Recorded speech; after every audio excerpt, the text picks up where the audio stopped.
देखो बेटा, हम लोग रिफ्लेक्शन के बारे में सब कुछ पढ़ चुके हैं। मतलब कि हमारा एक topic reflection of light, reflection of light plane mirror में, कर्व्ड मिरर में, सब कुछ हम लोग पढ़ चुके हैं। ठीक, अब हम लोग पढ़ने जा रहे हैं रिफ्रैक्शन ऑफ लाइट। तो ये रिफ्रैक्शन क्या होता है? देखो, रिफ्लेक्शन में क्या होता था, लाइट रे एक मीडियम से आती थी और रिफ्लेक्ट होके उसी मीडियम में बैक हो जाती थी। लेकिन इसमें ऐसा नहीं होगा।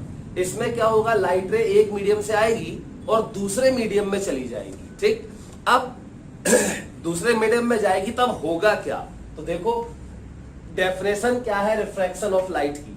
तो ये होता है कि जब कोई लाइट रे एक मीडियम से दूसरे मीडियम में एंटर करती है, जैसे मान लो वाटर से ग्लास में एंटर करे, या एयर से ग्लास में एंटर करे, या एयर से वाटर में एंटर करे, या ग्लास से वाटर में एंटर करे, मतलब एक ट्रांसपेरेंट मीडियम से किसी दूसरे ट्रांसपेरेंट मीडियम में एंटर करती है, तो क्या होता है, वो अपने ओरिजिनल पाथ से, मान लो ऐसे जा रही थी और अब ये मीडियम आ गया, तो यहां से ये क्या हो जाती है, डेविएट हो जाती है। ठीक, अपने ओरिजिनल पाथ से डेविएट हो जाती है। This phenomenon is called refraction of light. ठीक, अब इसमें क्या हो सकता है, देखो दो केस हो सकते हैं। सबसे पहले तो हम मीडियम के बारे में बता दें आपको। मीडियम को हम डिफाइन करेंगे यहाँ पे दो तरीके से, एक होगा रेयरर मीडियम और एक होगा डेंसर मीडियम। तो देखो, ये रेयरर मीडियम क्या होता है, रेयरर मीडियम, और ये दूसरा डेंसर मीडियम। तो मान लो रेयरर मीडियम में स्पीड ऑफ लाइट है v1, रेयरर मीडियम में स्पीड ऑफ लाइट v1 मान लो, और डेंसर मीडियम में स्पीड ऑफ लाइट v2 मान लो। तो हमने क्यों बोला कि ये रेयरर है और ये डेंसर है, ये इसको कैसे हम आइडेंटिफाई करेंगे, डिस्टिंग्विश कैसे करेंगे? तो v1 greater than v2, speed of light, ध्यान रखो, speed of light different medium में डिफरेंट होती है, अलग अलग मीडियम में स्पीड ऑफ लाइट अलग अलग होती है। तो अगर हम दो मीडियम कंपेयर करें, दो मीडियम ले लो, एयर ले लो और वाटर ले लो, एयर में स्पीड ऑफ लाइट ज्यादा होगी, तो एयर होगा रेयरर, और मतलब जिसमें स्पीड ऑफ लाइट ज्यादा होती है वो हमारा रेयरर मीडियम होता है, और जिसमें स्पीड ऑफ लाइट कम होती है वो हमारा डेंसर मीडियम होता है। देखो मैंने यहां लिख दिया है। और मैंने क्या बोला, जब कोई लाइट रे एक मीडियम से दूसरे मीडियम में जाती है तो क्या होता है, अपने ओरिजिनल पाथ से डेविएट हो जाती है। ऐसा क्यों होता है? तो रीजन क्या है रिफ्रैक्शन का? तो देखो मैं यहां लिख रहा हूं, रीजन बिहाइंड रिफ्रैक्शन, रिफ्रैक्शन की वजह क्या है? तो speed of light is different in different media, this is the reason of refraction. Speed of light, ये लिख लेना सब, is different in different media. This is the reason behind refraction. अब लाइट की स्पीड अलग अलग मीडियम में अलग अलग होती है, इसलिए लाइट रे डेविएट हो जाती है अपने ओरिजिनल पाथ से जब वो एक मीडियम से दूसरे मीडियम में जाती है। ऐसा क्यों होता है ये भी हम लोग सीखेंगे। ठीक, चलो अभी तो ये नोट में लिखना है आपको। ठीक है, अब देखो दो केस हो सकते हैं इसमें। अब मैंने बोला एक रेयरर होगा मीडियम और दूसरा डेंसर होगा, तो दो केस क्या होंगे, एक बार लाइट रे रेयरर मीडियम से आ रही होगी और जाएगी कहां, डेंसर में, और एक बार लाइट रे डेंसर से आ रही होगी और जाएगी कहां, रेयरर में। ये दो केस होंगे। तो चलो हम दोनों केस यहां पे बता देते हैं आपको। देखो पहले तो केस फर्स्ट, लाइट रे एंटर्स फ्रॉम, देखो रेयरर टू डेंसर, रेयरर से डेंसर में जाए, और यहां पे केस सेकंड लिख रहा हूं मैं, ये तो याद रखना है आपको, डेंसर से रेयरर में जाएगी। तो देखते हैं क्या होता है। ठीक, तो चलो भैया सबसे पहले तो एक सरफेस बना देते। देखो ये ऐसा सरफेस बना दिया हमने, सरफेस। ये सरफेस क्या करता है, इसके ऊपर एक मीडियम है और इसके नीचे दूसरा मीडियम है, मतलब ये सरफेस इस सरफेस से दोनों मीडियम जो है या तो बोल दो आपस में जुड़े हुए हैं या फिर यहीं से दोनों मीडियम सेपरेट है, दोनों बातें बोल सकते हैं। तो ये सेपरेटिंग सरफेस भी बोल देते हैं, इसको हम इंटरफेस भी बोलते हैं। क्या बोलते हैं? इंटरफेस। तो ये हमारा हो गया इंटरफेस। तो ऐसे यहां पे भी हमने बना लिया, देखो इंटरफेस। इसका नाम देखो, नाम सब ध्यान रखना, मैं लिखता भी जा रहा हूं। ये इंटरफेस हो गया, इसके ऊपर एक मीडियम है, नीचे दूसरा मीडियम। तो मान लेते हैं ये वाला केस देखो, तो ये है रेयरर और यहां क्या है? डेंसर। और यहां पे देखो ये ऊपर वाला डेंसर है और नीचे वाला रेयरर है। अब हम एक लाइट रे भेजते हैं, देखो रेयरर से डेंसर, तो चलो हमने एक लाइट रे भेजी, ये भेज दी हमने लाइट रे, इसको बोलते हैं इंसिडेंट रे। ये तो सबको पता है, ये हो गई इंसिडेंट रे। अब इंसिडेंट रे जिस पॉइंट पे गिरी उस पॉइंट से एक नॉर्मल बनाओ, तो चलो नॉर्मल बना देते हैं। ये हो गया नॉर्मल, है ना? तो ये हमने नॉर्मल बना दिया, चलो बहुत बढ़िया। ऐसे यहां पे भी एक लाइट रे भेज दो, ये भेजी हमने एक लाइट रे, यहां पे भी नॉर्मल बना दिया। ठीक, अब ये इंसिडेंट रे नॉर्मल के साथ, ये है पॉइंट ऑफ इंसिडेंस। देखो ये जिस पॉइंट पे गिरती है ना लाइट रे, उसी पॉइंट पे तो नॉर्मल बनाओगे। तो इस पॉइंट को बोलते हैं पॉइंट ऑफ इंसिडेंस। अच्छा, ये इंसिडेंट रे नॉर्मल के साथ जो एंगल बनाती है, it is called angle of incidence, I. ऐसे यहां पे भी ये क्या हो जाएगा? आई। क्लियर? अब होता क्या है, जब ये रेयरर से डेंसर में जाती है तो डेंसर मीडियम में ये नॉर्मल जो है, देखो डेंसर मीडियम का जो नॉर्मल है उसकी तरफ बेंड हो जाती है। तो अगर मैं इसको सीधा भेजूं तो सीधा तो ऐसे जाएगी ये, है ना? देखो ओरिजिनल पाथ तो ये है ये क्या है? ये है इसका ओरिजिनल पाथ। ठीक, ऐसे इसमें अगर हम बनाए तो ये है इसका ओरिजिनल पाथ। लेकिन अब ये ओरिजिनल पाथ पे नहीं जाएगी, ये डेविएट हो जाएगी। तो जब ये डेंसर में जाती है तो ये नॉर्मल, डेंसर में जो नॉर्मल है उसकी तरफ बेंड हो जाती है। मतलब ये रे ऐसे ना जाके डेविएट होगी तो या तो यहां जाएगी या फिर यहां जाएगी, तो टुवर्ड्स द नॉर्मल बेंड हो जाती है। तो ये टुवर्ड्स द नॉर्मल बेंड हो जा रही है। इसको बोलते हैं रिफ्रैक्टेड रे, रिफ्रैक्टेड रे। और ये है एंगल ऑफ रिफ्रैक्शन। ठीक, अच्छा यहां पे देखो इसमें उल्टा होता है, नॉर्मल से दूर चली जाती है, अवे फ्रॉम द नॉर्मल ये चली जाती है। तो ये है हमारी रिफ्रैक्टेड रे। और ये रिफ्रैक्टेड रे का देखो ये एंगल हो गया एंगल ऑफ रिफ्रैक्शन। क्लियर? अब बेटा थोड़ा सा ध्यान दो इसमें डेंसर में क्या होता है, जब रेयरर से डेंसर में जाती है तो टुवर्ड्स द नॉर्मल बेंड हो जाती है और डेंसर से रेयरर में अवे फ्रॉम द नॉर्मल हो जाती है। ऐसा क्यों होता है मैं ये भी बताऊंगा, अभी वेट करो इसके लिए। अच्छा आप देखो इसका डेविएशन कितना हुआ, तो पहले ये बताओ आई बड़ा है कि आर बड़ा है? तो देखो ये आई है तो ये वाला भी आई होगा, वर्टिकली अपोजिट एंगल। तो इसका डेविएशन कितना है? देखो ये ओरिजिनल पाथ है, ये क्या है? ओरिजिनल पाथ, और गई कहां? यहां। तो ये हुआ आपका एंगल ऑफ डेविएशन, इसको बोलोगे डेल। तो एंगल ऑफ डेविएशन डेल बराबर क्या हो जाएगा इस केस में? इस केस में एंगल ऑफ डेविएशन डेल बराबर हो जाएगा I minus R, I minus R, क्योंकि यहां पे आई बड़ा है किससे? आर से। तो ये आपको नोट में लिखना है।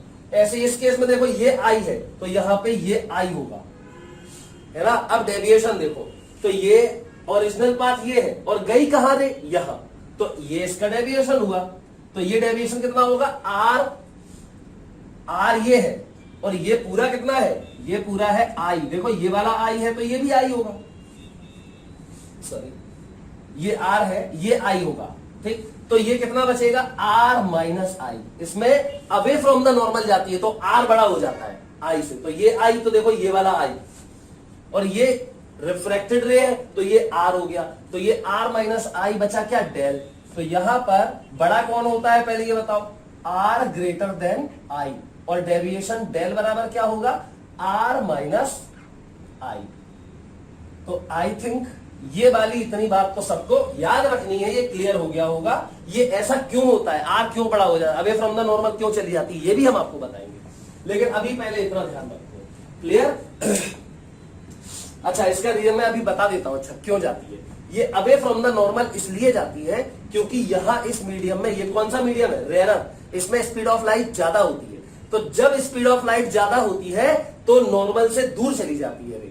और जब स्पीड ऑफ लाइट, यहां देखो डेंसर है, ये डेंसर है, और डेंसर में स्पीड ऑफ लाइट, डेंसर में स्पीड ऑफ लाइट V2 देखो कम है।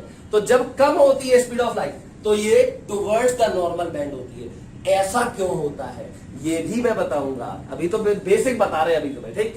तो बेटा इतनी बातें सबको 100% याद रखनी है। अब ये प्रूफ बताएंगे, हम सब कुछ बताएंगे। अभी देखो ध्यान से आगे। तो चलो एक केस हम कोई भी लेंगे अब, तो ये सब स्क्रीनशॉट लेके बढ़िया तरीके से नोट कर लो। अब देखो, अब हम, ये डेफिनेशन क्लियर है रिफ्लेक्शन ऑफ लाइट की, ये सब मिटा देते हैं, ठीक? अब हम पढ़ेंगे लॉज ऑफ रिफ्रैक्शन। जैसे हमने पढ़े थे 2 लॉ थे किसके, रिफ्लेक्शन के, ऐसे ही रिफ्रैक्शन के भी 2 लॉ होते हैं। तो क्या पढ़ रहे हो हम,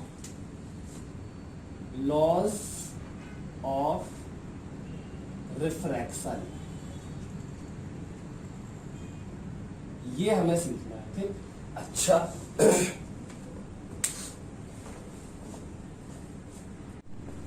हाँ तो बेटा हम लोग अब सीखने जा रहे हैं लॉज ऑफ रिफ्रैक्शन। तो कितने लॉज है, 2 लॉज है।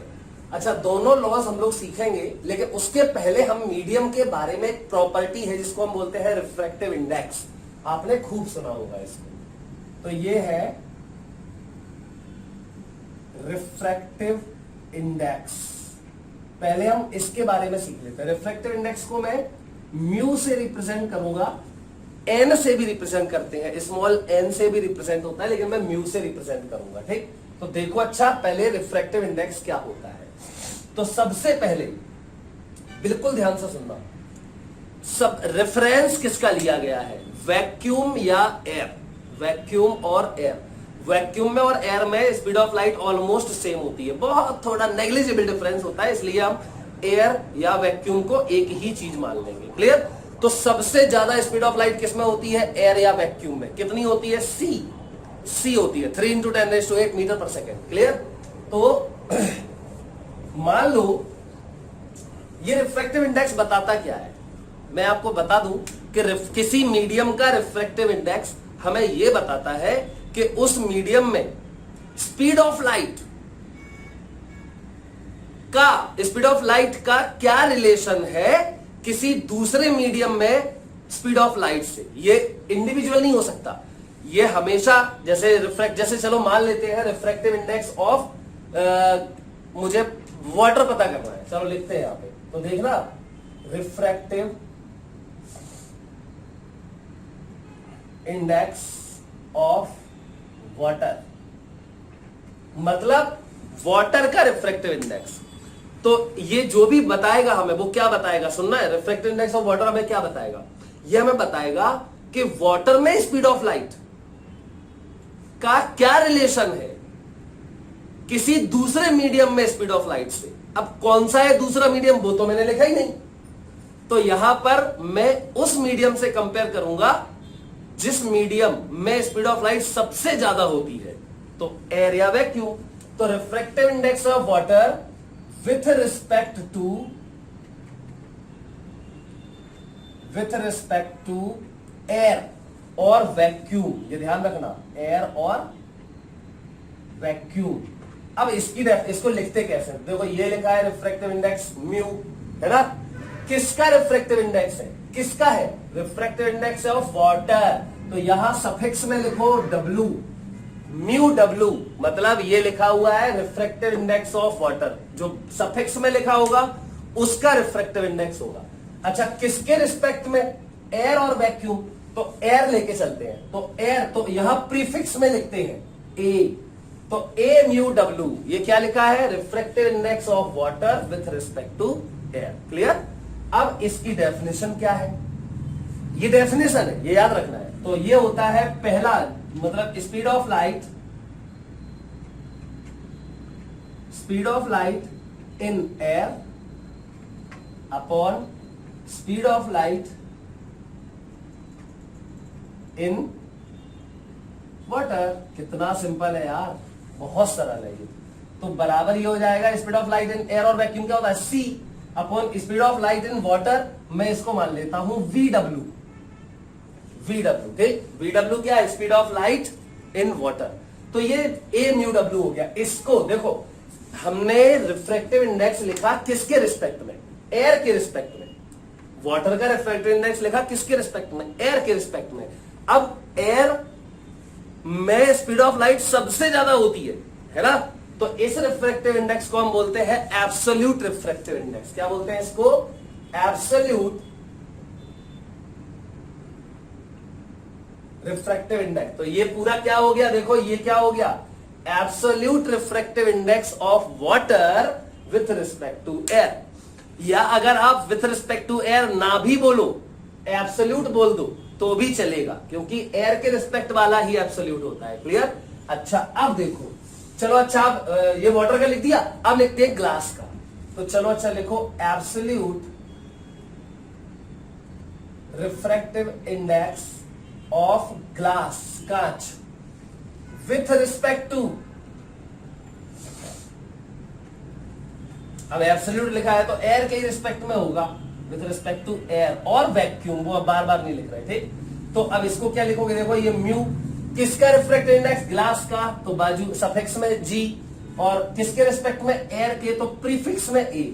तो ए म्यू जी बराबर क्या हो जाएगा, देखो स्पीड ऑफ लाइट, फॉर्मूला, ये फॉर्मूला है, speed of light in air upon speed of light in glass.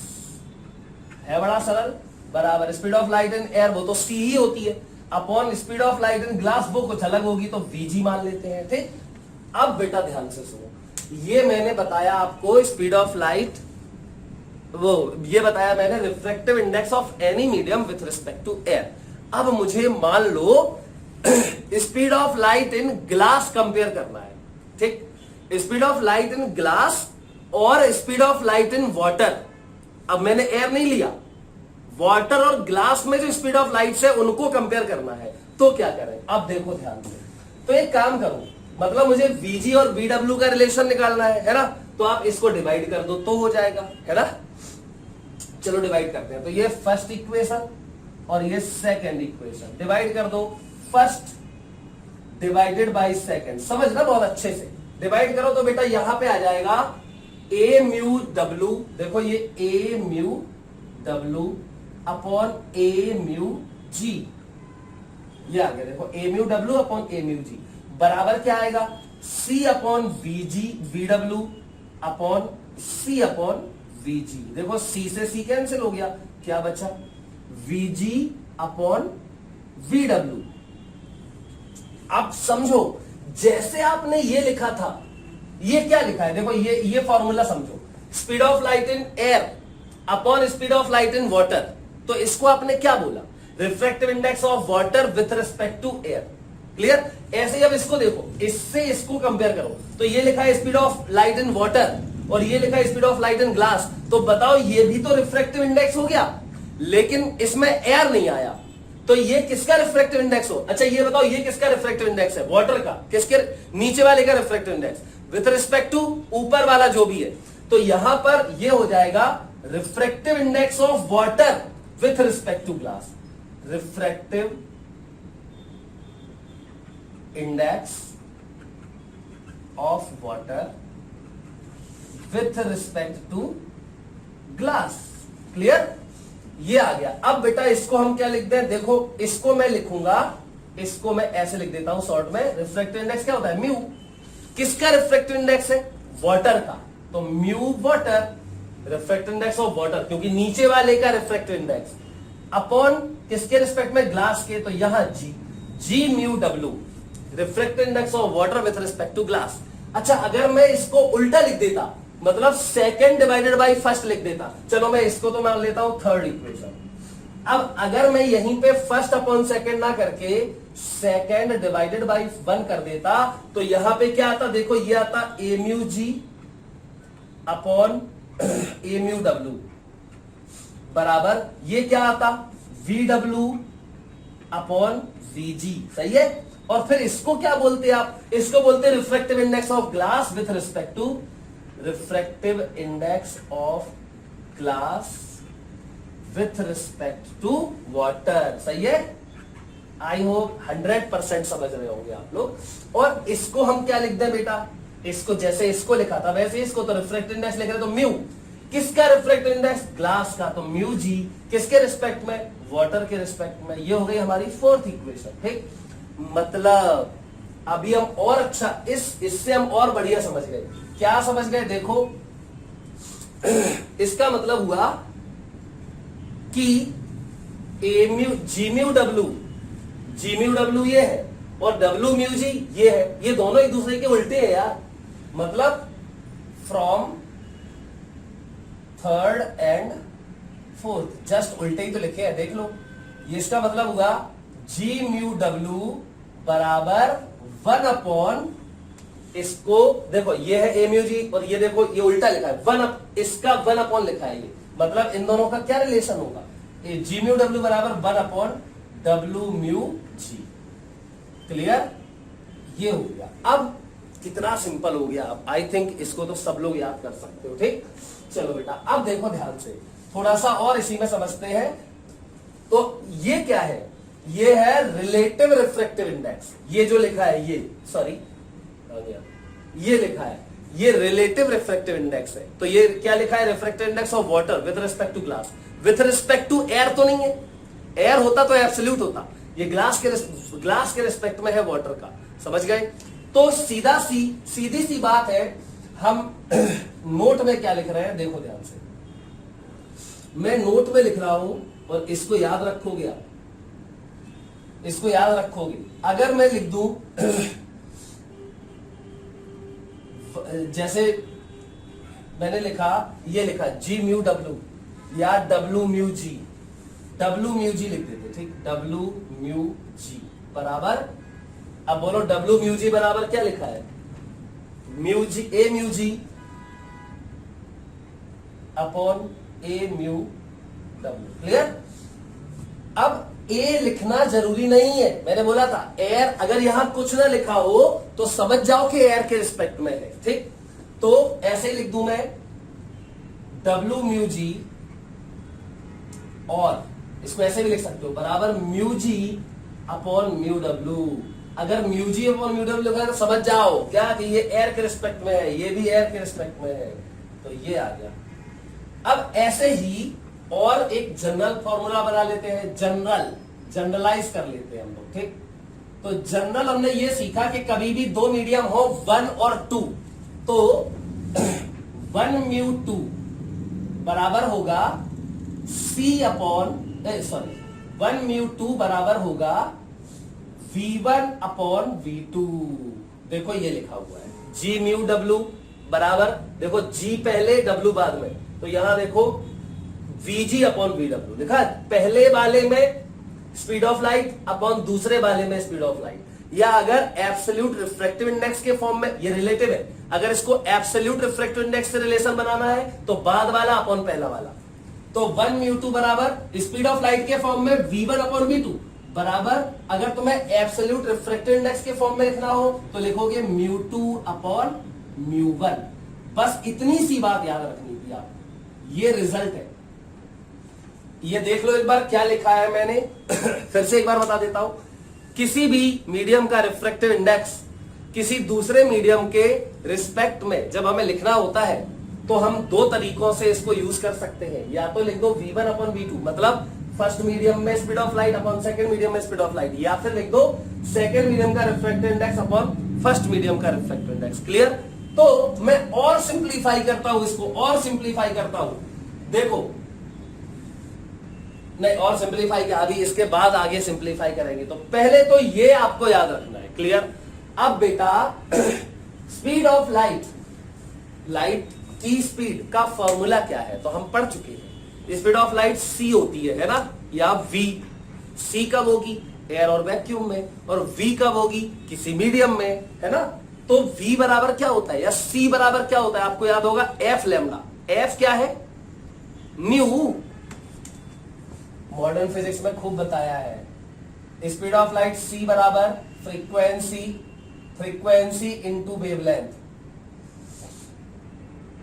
यही तो था। न्यू बराबर c बाय लैम्डा था, ठीक। तो यहां पे मैं फ्रीक्वेंसी को न्यू, चलो न्यू है, न्यू ही लिख दे रहे, या f भी लिख सकते हो।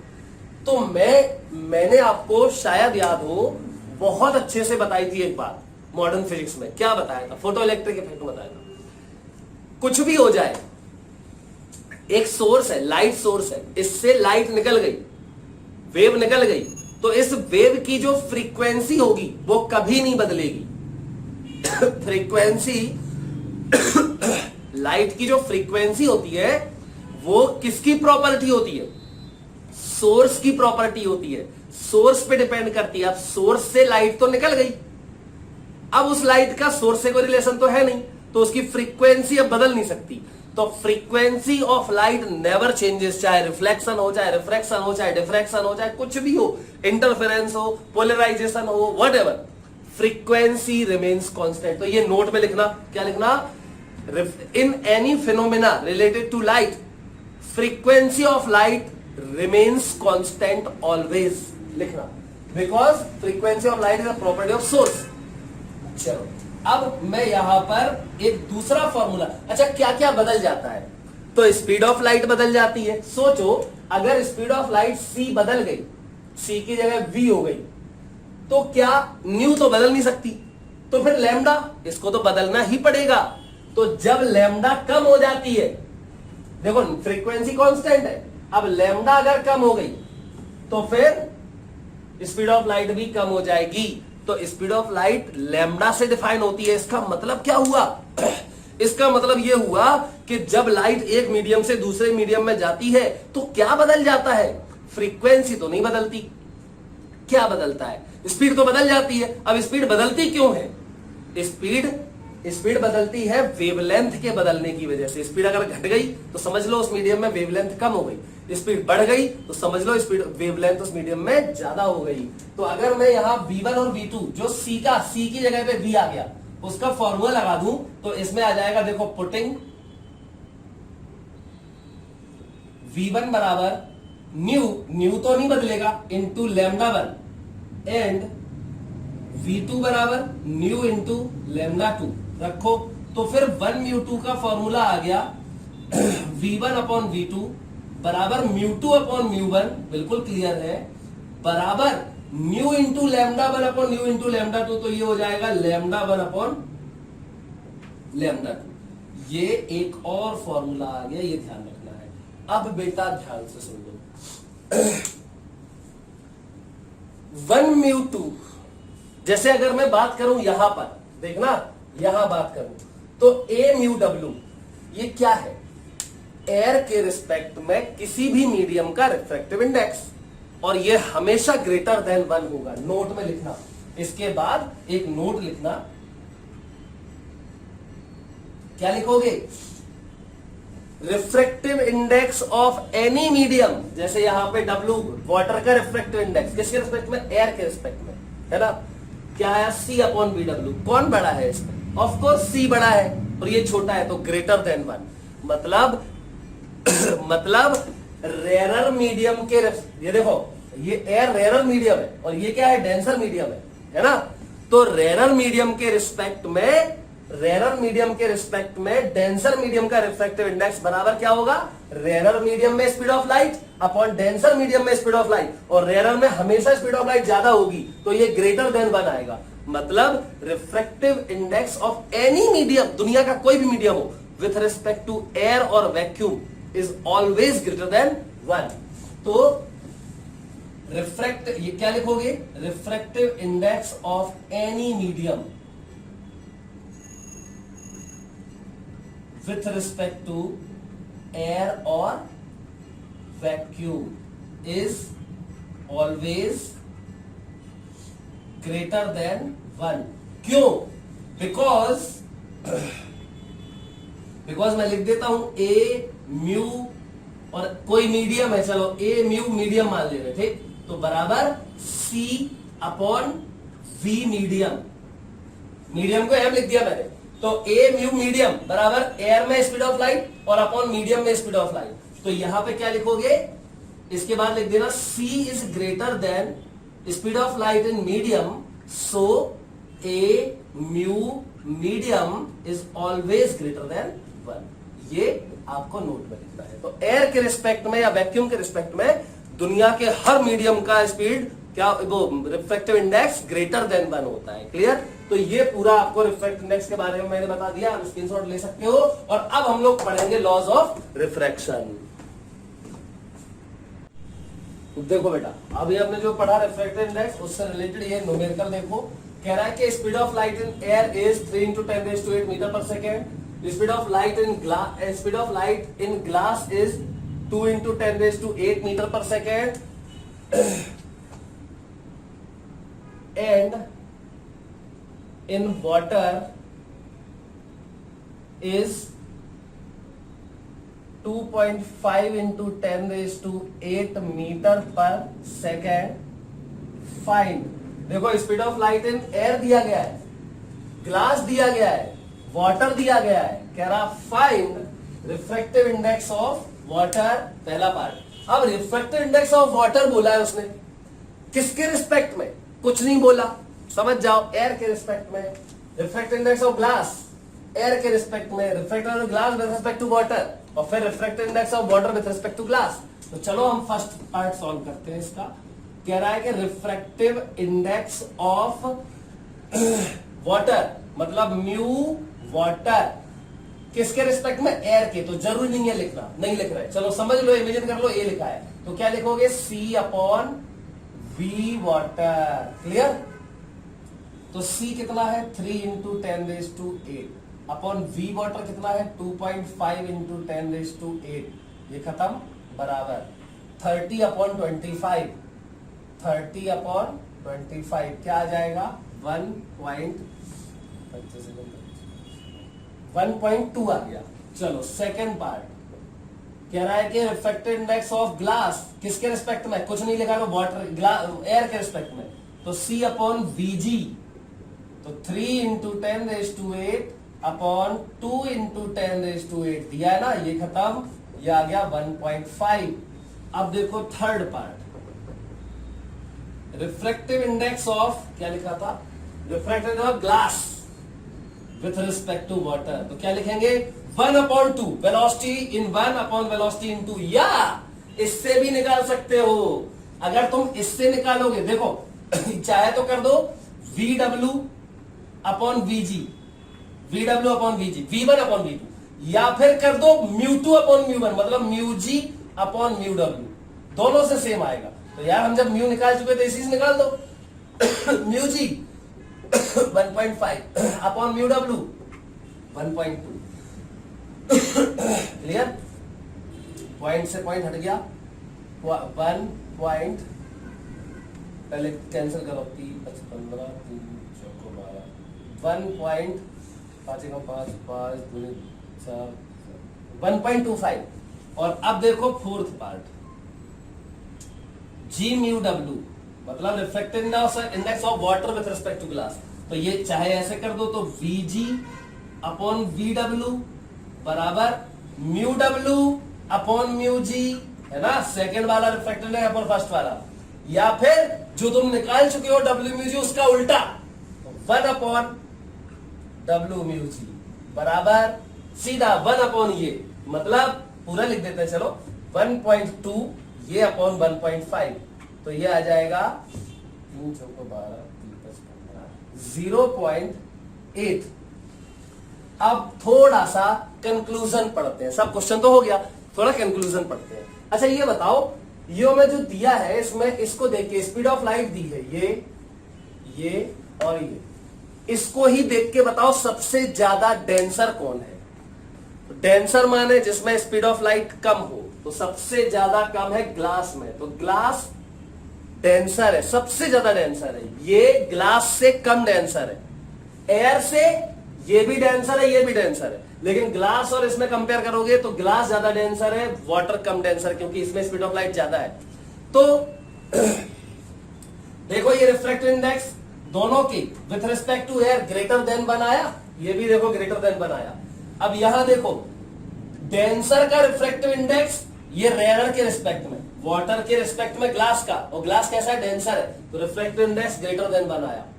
हमेशा याद करो रेयर के रिस्पेक्ट में डेंसर का रिफ्रैक्टिव इंडेक्स ग्रेटर देन 1 और डेंसर के रिस्पेक्ट में रेयर के रिफ्रैक्टिव इंडेक्स लेस देन 1। देखो ये आ गया, क्लियर, ये ध्यान रखना है। अब कितना सिंपल सी बात बताइए यार, ये इतनी बातें बहुत बेसिक है लेकिन बार बार यूज होगा, 100% आपको ये आना ही चाहिए।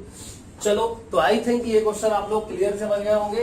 अब हम बात करते हैं लॉज ऑफ रिफ्रैक्शन की, देखते हैं क्या होता है लॉज ऑफ रिफ्रैक्शन।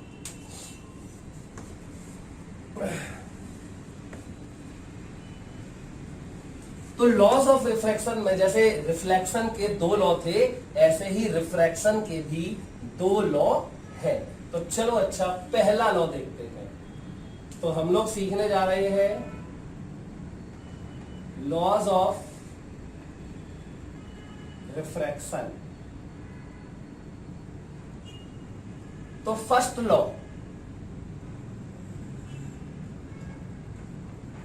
अब फर्स्ट सेकंड 2 है, कोई फर्स्ट और सेकंड नहीं बता रहा। देखो फर्स्ट लॉ क्या है, सुनना ध्यान से।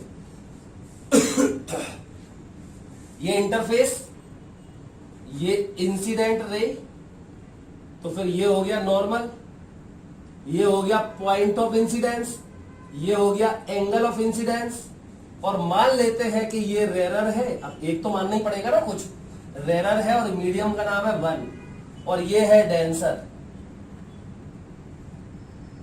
और इस मीडियम का नाम है 2, 1 और ये 2, कोई फर्क नहीं पड़ेगा। अब ये बताओ डेंसर में जाएगा तो ये टुवर्ड्स द नॉर्मल बेंड हो जाएगा, तो ये देखो ऐसे, ये हो गई रिफ्रैक्टेड रे और ये एंगल ऑफ रिफ्रैक्शन। अब क्या बोलता है ये फर्स्ट लॉ, फर्स्ट लॉ बोलता है इंसिडेंट रे, रिफ्रैक्टेड रे, इंसिडेंट रे, रिफ्रैक्टेड रे और नॉर्मल। कहां पे नॉर्मल, नॉर्मल कहां पे, at the point of incidence, all lie in the same plane. देखो ये तीनों एक ही प्लेन में, ऐसा नहीं हो सकता कि ये इंसिडेंट रे है ये नॉर्मल है, मतलब ये दोनों इस प्लेन में है और रिफ्रैक्टेड रे यहां चली जाए, ये अलग प्लेन हो गया, ये एक प्लेन में है और ये अलग प्लेन, नहीं, तीनों एक ही प्लेन में होंगे। तो क्या लिखोगे, इंसिडेंट रे कॉमा, ये वही वाला लॉ है यार, वो रिफ्लेक्शन वाला ही लॉ है। फर्स्ट इंसिडेंट रे, रिफ्रैक्टेड रे and normal at the point of incidence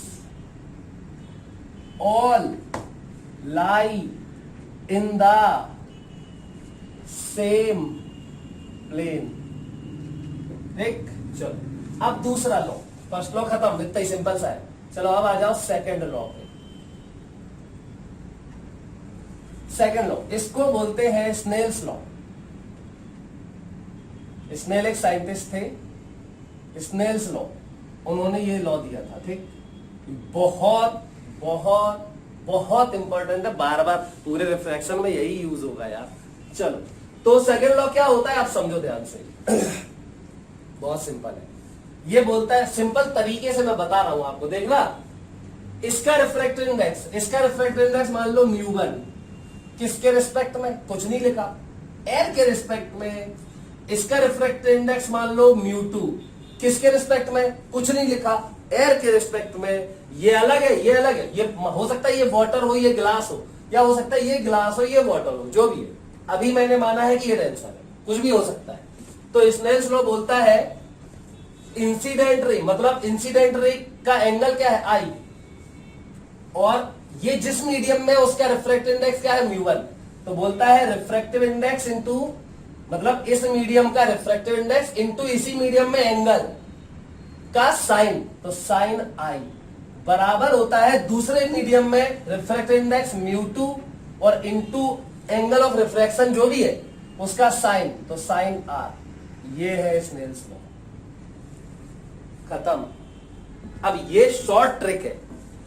अब मैं लिखूंगा क्या होता है लॉ, लेकिन ये लगाना है, ये refractive index म्यू1 into sine I बराबर म्यू2 इंटू साइन आर, बात खत्म। ये लगा दो, म्यू2 साइन आर बराबर म्यू1 साइन आई। ठीक, कितना सिंपल है। अब देखो, अब प्रॉपर वे में बताता हूं क्या होता है। ये बोलता है कि फॉर अ गिवन कलर या for a given light, light भी तो अलग अलग होती है, रेड कलर की लाइट होती है, येलो कलर की होती है, वायलेट होती है ना। तो फॉर अ गिवन लाइट मतलब लाइट हमारी फिक्स होनी चाहिए। ये नहीं हम पहले रेड कलर डाल रहे हैं फिर ग्रीन कलर डाल दें, ग्रीन लाइट डाल दें, नहीं। कलर चेंज करने से, कलर चेंज करने से क्या होता है, रिफ्रैक्टिव इंडेक्स बदलता है। ठीक, तो ये जो लॉ है वो फॉर अ गिवन लाइट के लिए, अगर तुमने लाइट ही बदल दी तो फिर ये लॉ नहीं लगेगा। ठीक, अलग अलग लाइट के लिए, एक लाइट के लिए ये वैलिड है। एक लाइट और दो लाइट में तुम एक कलर की लाइट में यहां म्यू1 इंटू साइन लगा दो और दूसरी लाइट के लिए म्यू2 इंटू साइन लगा दो, तो ये गलत हो जाएगा। ठीक, एक ही जो कलर यहां पे था वही कलर यहां पे होगा, जो लाइट भेजी है वही रिफ्रैक्ट हो। ठीक, ओके। तो फॉर अ गिवन लाइट क्या होता है, रेशियो ऑफ, मैं लैंग्वेज नहीं लिख रहा हूं, लैंग्वेज तुम लिखोगे, ratio of sine of angle of incidence मतलब sine I to the angle of sine of angle of refraction मतलब साइन आर, साइन आई और साइन आर का रेशियो ये हमेशा कांस्टेंट होता है, इज अ कांस्टेंट। बात खत्म, इतना सा लॉ है इसमें। अब ये कांस्टेंट तो होता है, इस कांस्टेंट को हम कहते क्या है ये भी उसने बताया था, है ना। तो इस कांस्टेंट को हम बोलते हैं रिफ्रैक्टिव इंडेक्स, जो मैं तुम्हें पहले ही बता चुका हूं जनरलाइज करके पूरा। तो this constant is called refractive index of, अब ध्यान सुनना, पहला मीडियम का एंगल ये है, दूसरे मीडियम का एंगल ये है, तो this constant is called refractive index of second medium, refractive index of second medium with respect to first medium. ये डेफिनेशन है उसकी। ठीक, ये तो हमें याद रखना है। क्लियर। तो मतलब ये क्या हुआ, मतलब ये हुआ कि sine I upon sine R बराबर रिफ्रैक्टिव इंडेक्स ऑफ 2। मतलब पहले म्यू लिखो, म्यू रिफ्रैक्टिव, किसका रिफ्रैक्टिव इंडेक्स, सेकेंड मीडियम, तो 2, क्योंकि मैंने यहां पे साइन आई ऊपर लिखा है, साइन आर नीचे लिखा है, तो ये आर वाला मीडियम दूसरा है, तो यहां पर म्यू2 किसके रिस्पेक्ट में, 1 के, तो 1 म्यू2 ये होता है। अब 1 म्यू2 को तो मैं पहले ही डिफाइन कर चुका हूं, क्या होता है, mu two upon mu one, refractive index of second medium with respect to first medium. इसको मैंने एब्सोल्यूट रिफ्रैक्टिव इंडाइसिस के फॉर्म में लिख दिया, और यही बराबर होता है v1 अपॉन v2, ये फर्स्ट मीडियम में speed of light upon second medium में स्पीड ऑफ लाइट, बराबर होता है लैम्डा 1 अपॉन लैम्डा 2। क्यों, क्योंकि फ्रीक्वेंसी कांस्टेंट होती है, v का फॉर्मूला लगाओगे तो ये आ जाएगा, और ये बराबर होता है कांस्टेंट। ये फॉर्मूला बन गया हमारा। तो इसको अब हम सिंपली और जल्दी से याद कैसे रखें, आएगा वही, देखो म्यू1 का यहां मल्टीप्लाई कर दो, तो म्यू1 साइन आई ये लिखा, बराबर म्यू2 साइन आर ये लिखा, बराबर में अब तुम अपने मन से ये कुछ भी यूज कर सकते हो। ठीक, तो ये याद रखना है, इस मीडियम का म्यू1 इंटू इसका एंगल का साइन बराबर इसका म्यू इंटू इसका साइन आर। क्लियर, ये है स्नेल्स लॉ। अब ध्यान रखना, frequency never changes during refraction या रिफ्लेक्शन, कुछ भी हो फ्रीक्वेंसी नहीं बदलती, क्या बदलती है, वेवलेंथ बदलती है, इसलिए स्पीड बदलती है। ठीक,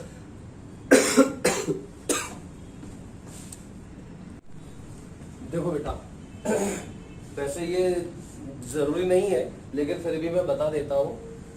ये जो स्नेल्स लॉ हमने सीखा था, म्यू1 इंटू साइन आई बराबर म्यू2 इंटू साइन आर, ये कैसे होता है, ठीक है। मतलब sine I upon sine R बराबर कांस्टेंट होता था। ये कैसे होता था वो हम बता देते हैं आपको। देखो प्रूफ ऑफ स्नेल्स लॉ, ध्यान से सुनना, जल्दी से फास्ट बताऊंगा क्योंकि टाइम नहीं है। मान लेते हैं कि ये एक लाइट ए पॉइंट से चली और इसको बी तक जाना है। ध्यान सुनना, ए से बी तक जाना है, इनके बीच की ये डिस्टेंस है डी।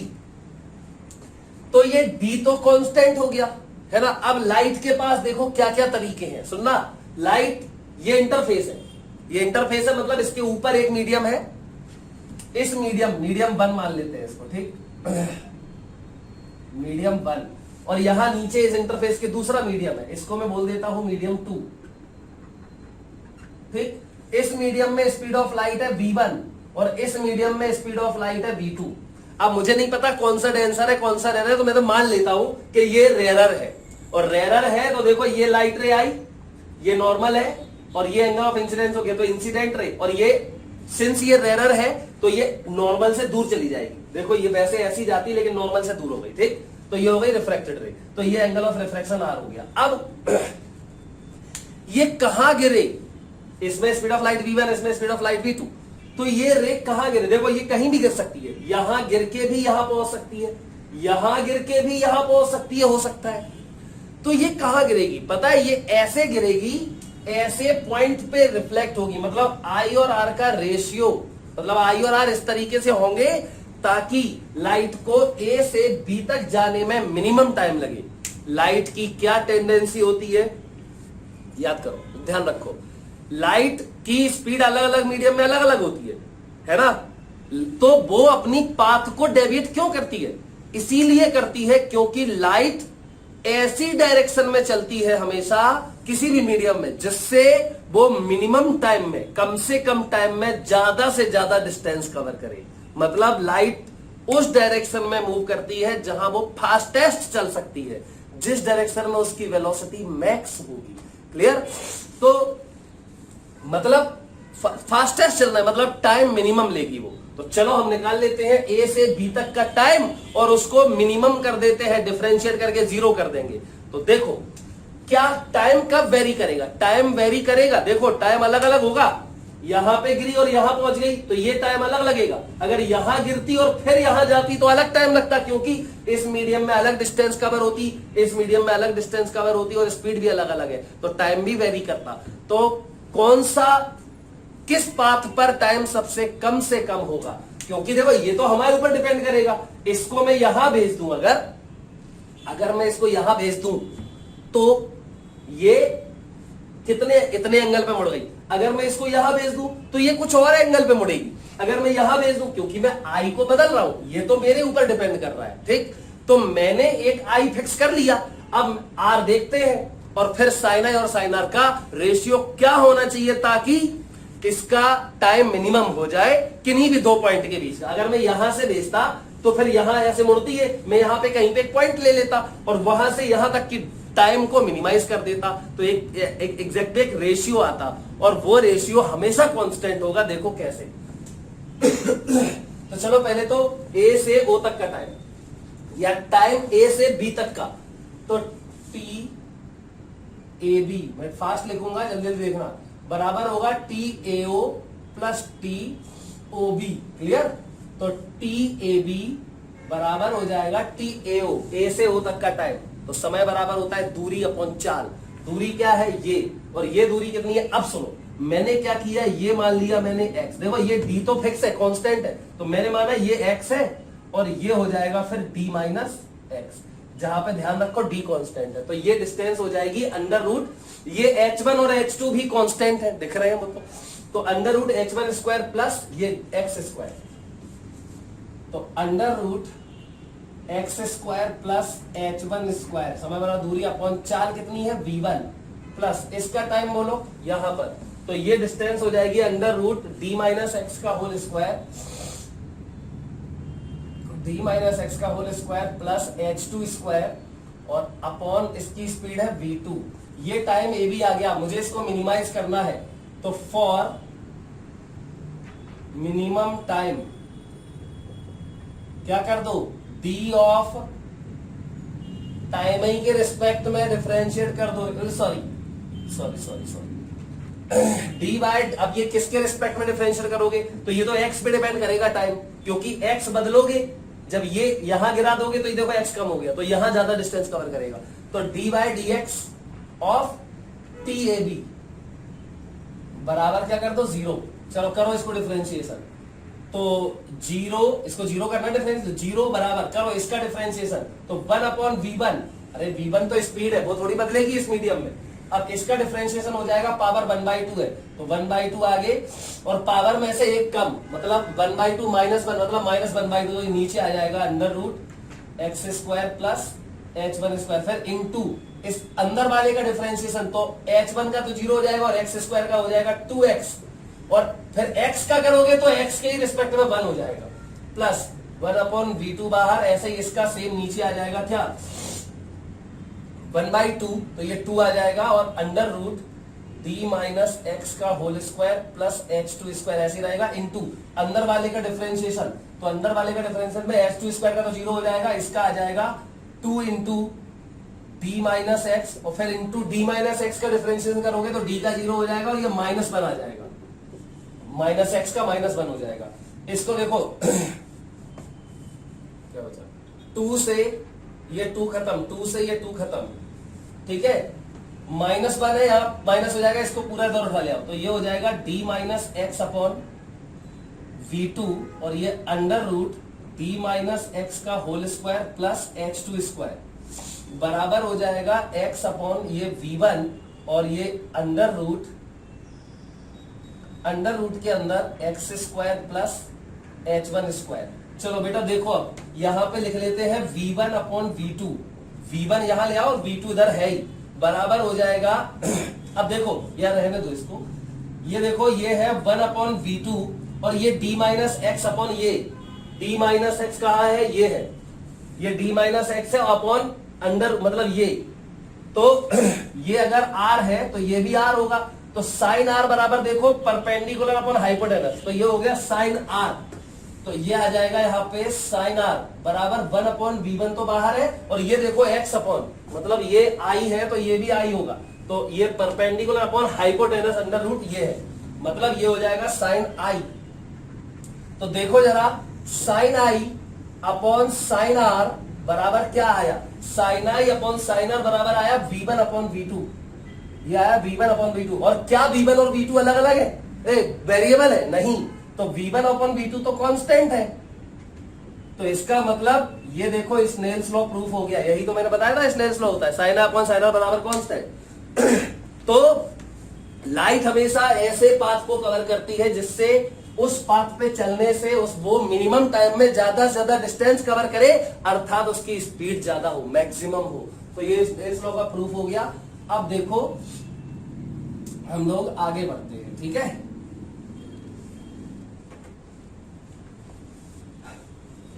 बेटा हम लोग एक छोटी सी बात सीखेंगे। देखो मान लो अभी मैंने 2 मीडियम लिए थे और उसमें स्नेल्स लॉ हमने लगा के आपको बताया था, ठीक है, अब हम 2 से ज्यादा मीडियम ले रहे हैं, हम 3 मीडियम ले रहे हैं, चलो तो 3 मीडियम मैंने लिए, 1 2, मतलब यहां है मीडियम 1, ये है मीडियम 2, ये है मीडियम 3, ठीक है, इसका refractive index with respect to air है μ1, इसका है μ2, इसका है μ3, मुझे नहीं पता कौन डेंसर है कौन रेयरर है, कुछ भी हो सकता है।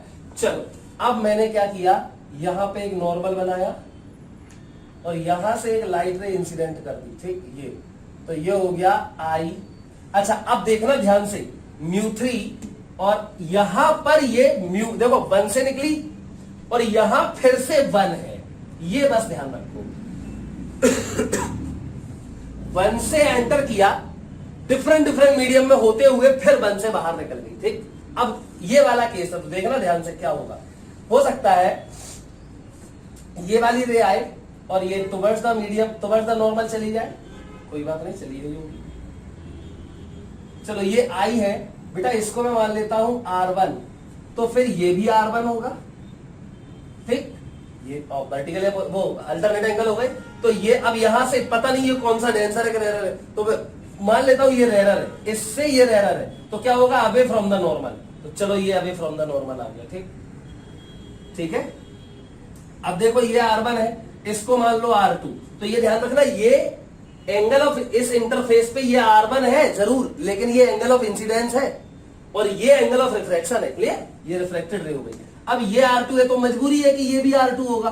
क्लियर, क्योंकि ये एंगल ऑफ इंसिडेंस है। लेकिन अब यहां से ये चली गई, पता नहीं कहां जाएगी, चलो मैंने ये मान लिया ऐसे जाएगी। ठीक, तो ये एंगल है I2, मुझे नहीं पता क्या होगा, I2 मान लिया, यार छोड़ो यार, R3 मान लिया, चलो ठीक है।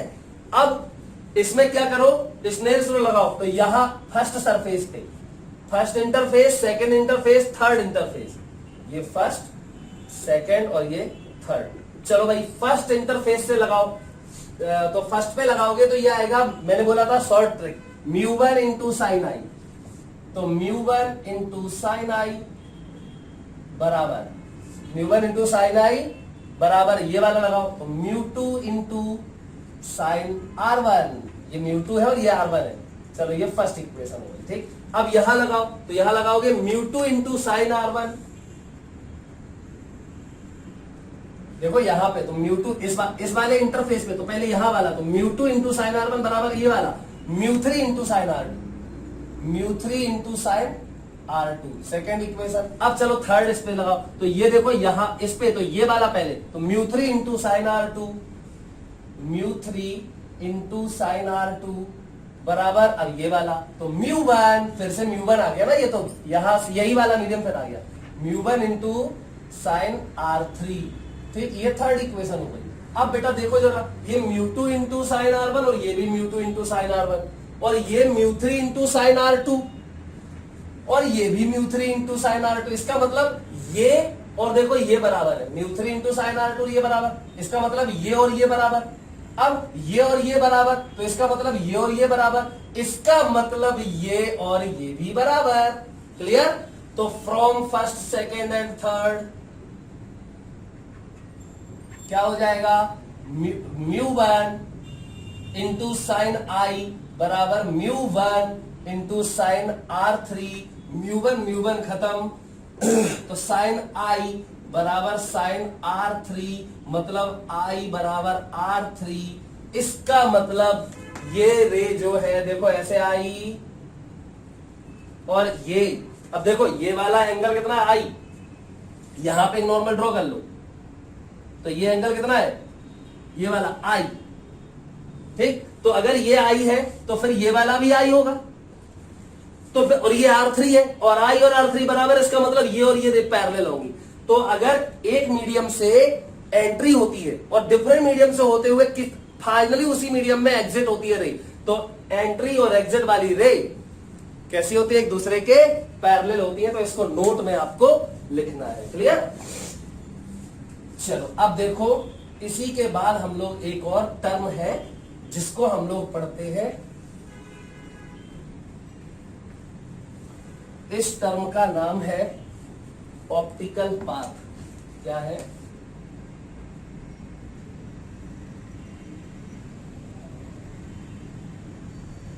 ऑप्टिकल पाथ, काफी इंपॉर्टेंट टर्म है ये।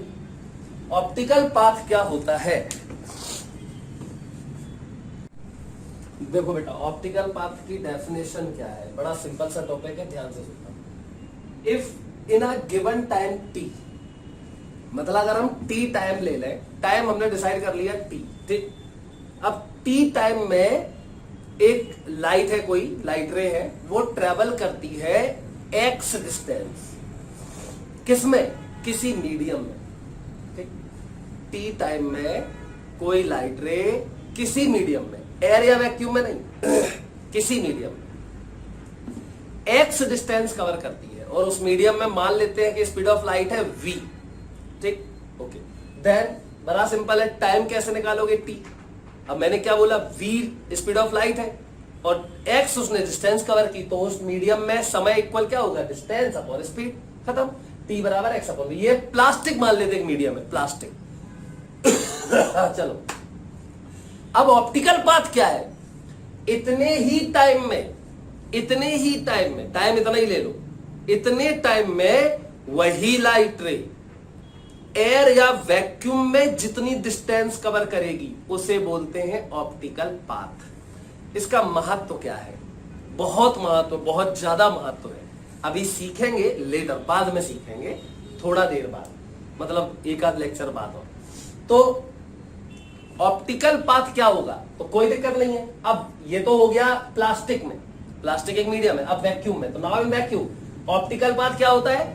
उतने ही टाइम में वैक्यूम में वही लाइट जितनी डिस्टेंस कवर करेगी, तो मैंने डी मान लिया, तो डी बराबर दूरी बराबर चाल, चाल है स्पीड मतलब सी, वैक्यूम में है ना, तो सी इंटू टाइम वही टी।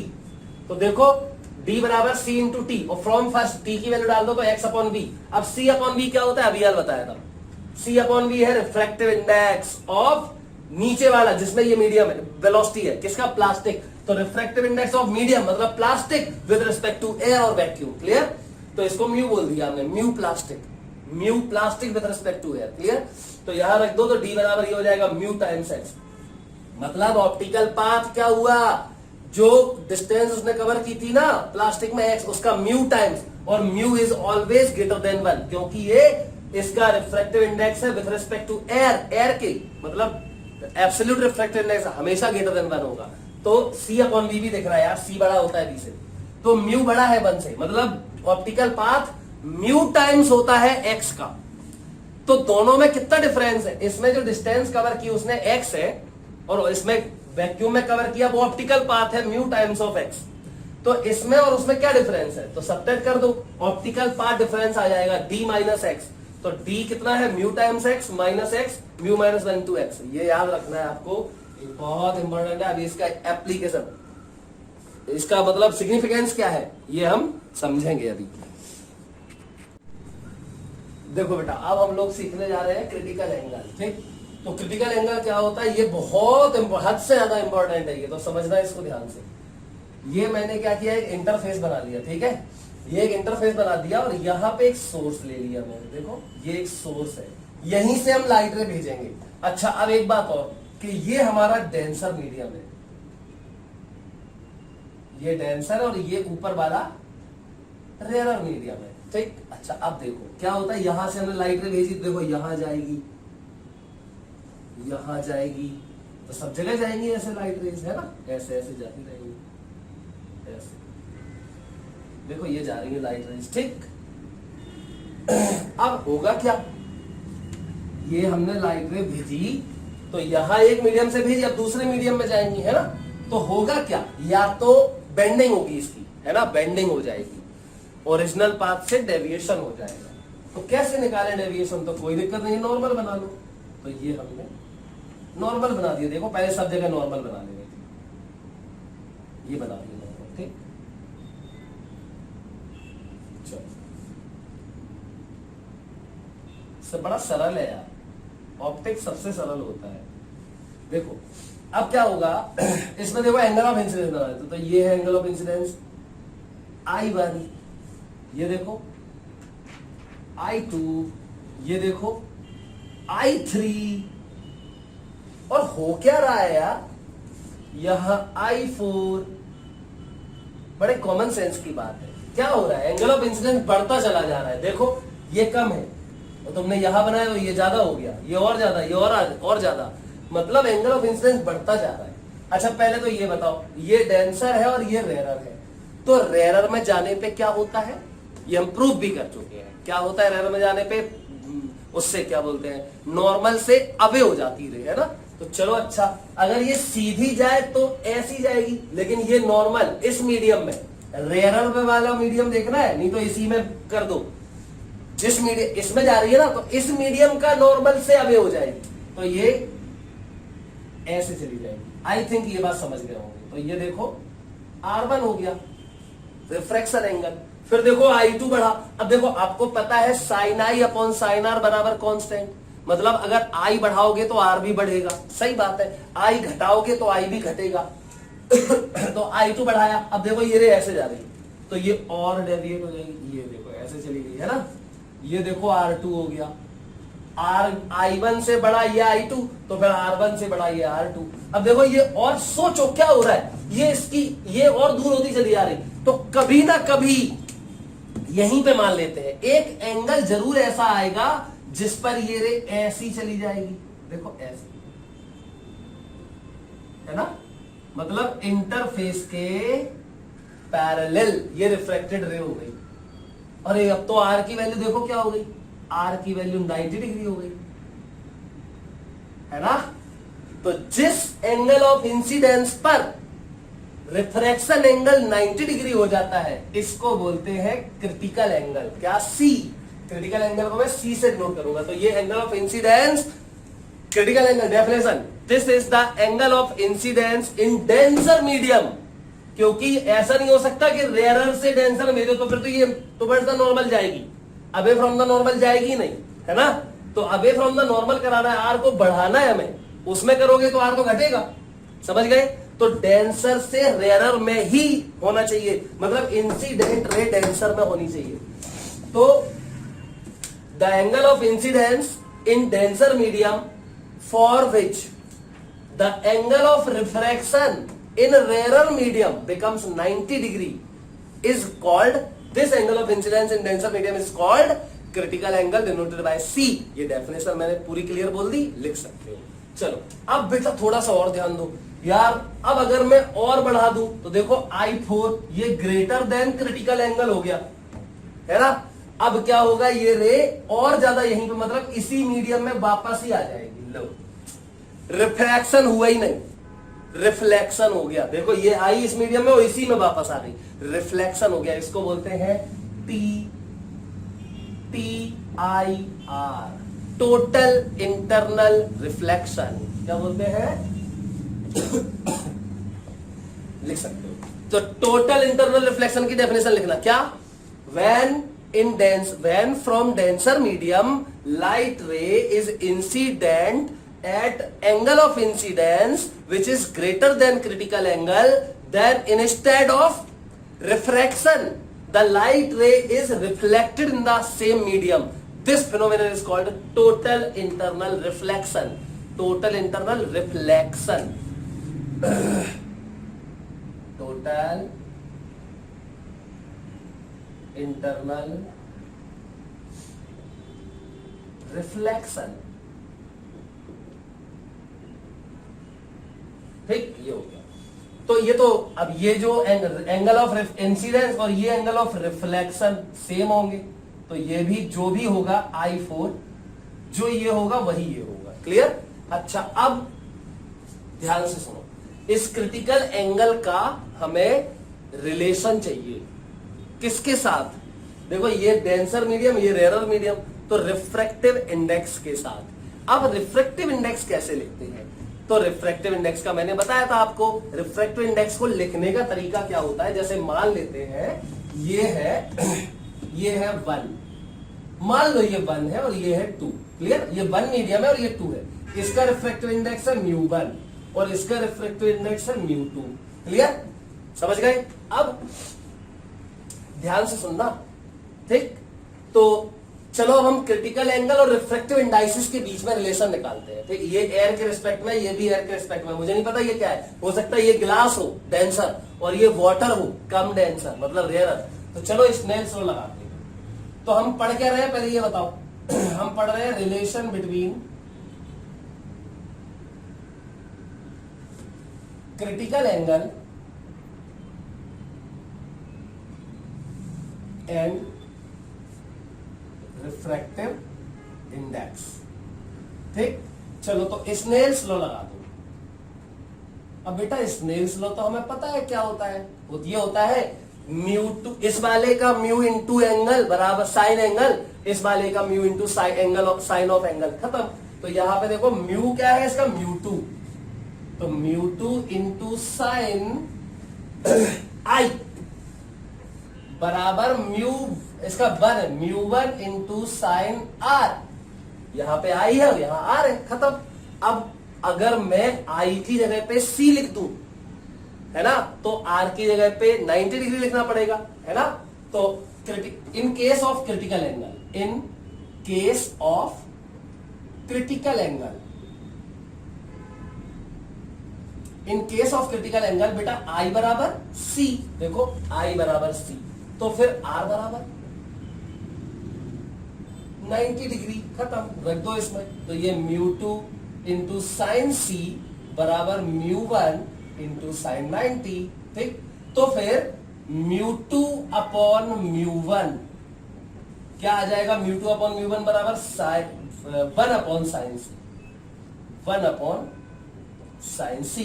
क्लियर? अब ध्यान से समझना ये यार, ये दिमाग में रखना पड़ेगा। क्या होता है μ2 अपॉन μ1, क्या होता है, ये होता है 1 μ2, क्या होता है 1 μ2 बराबर 1 upon sine C.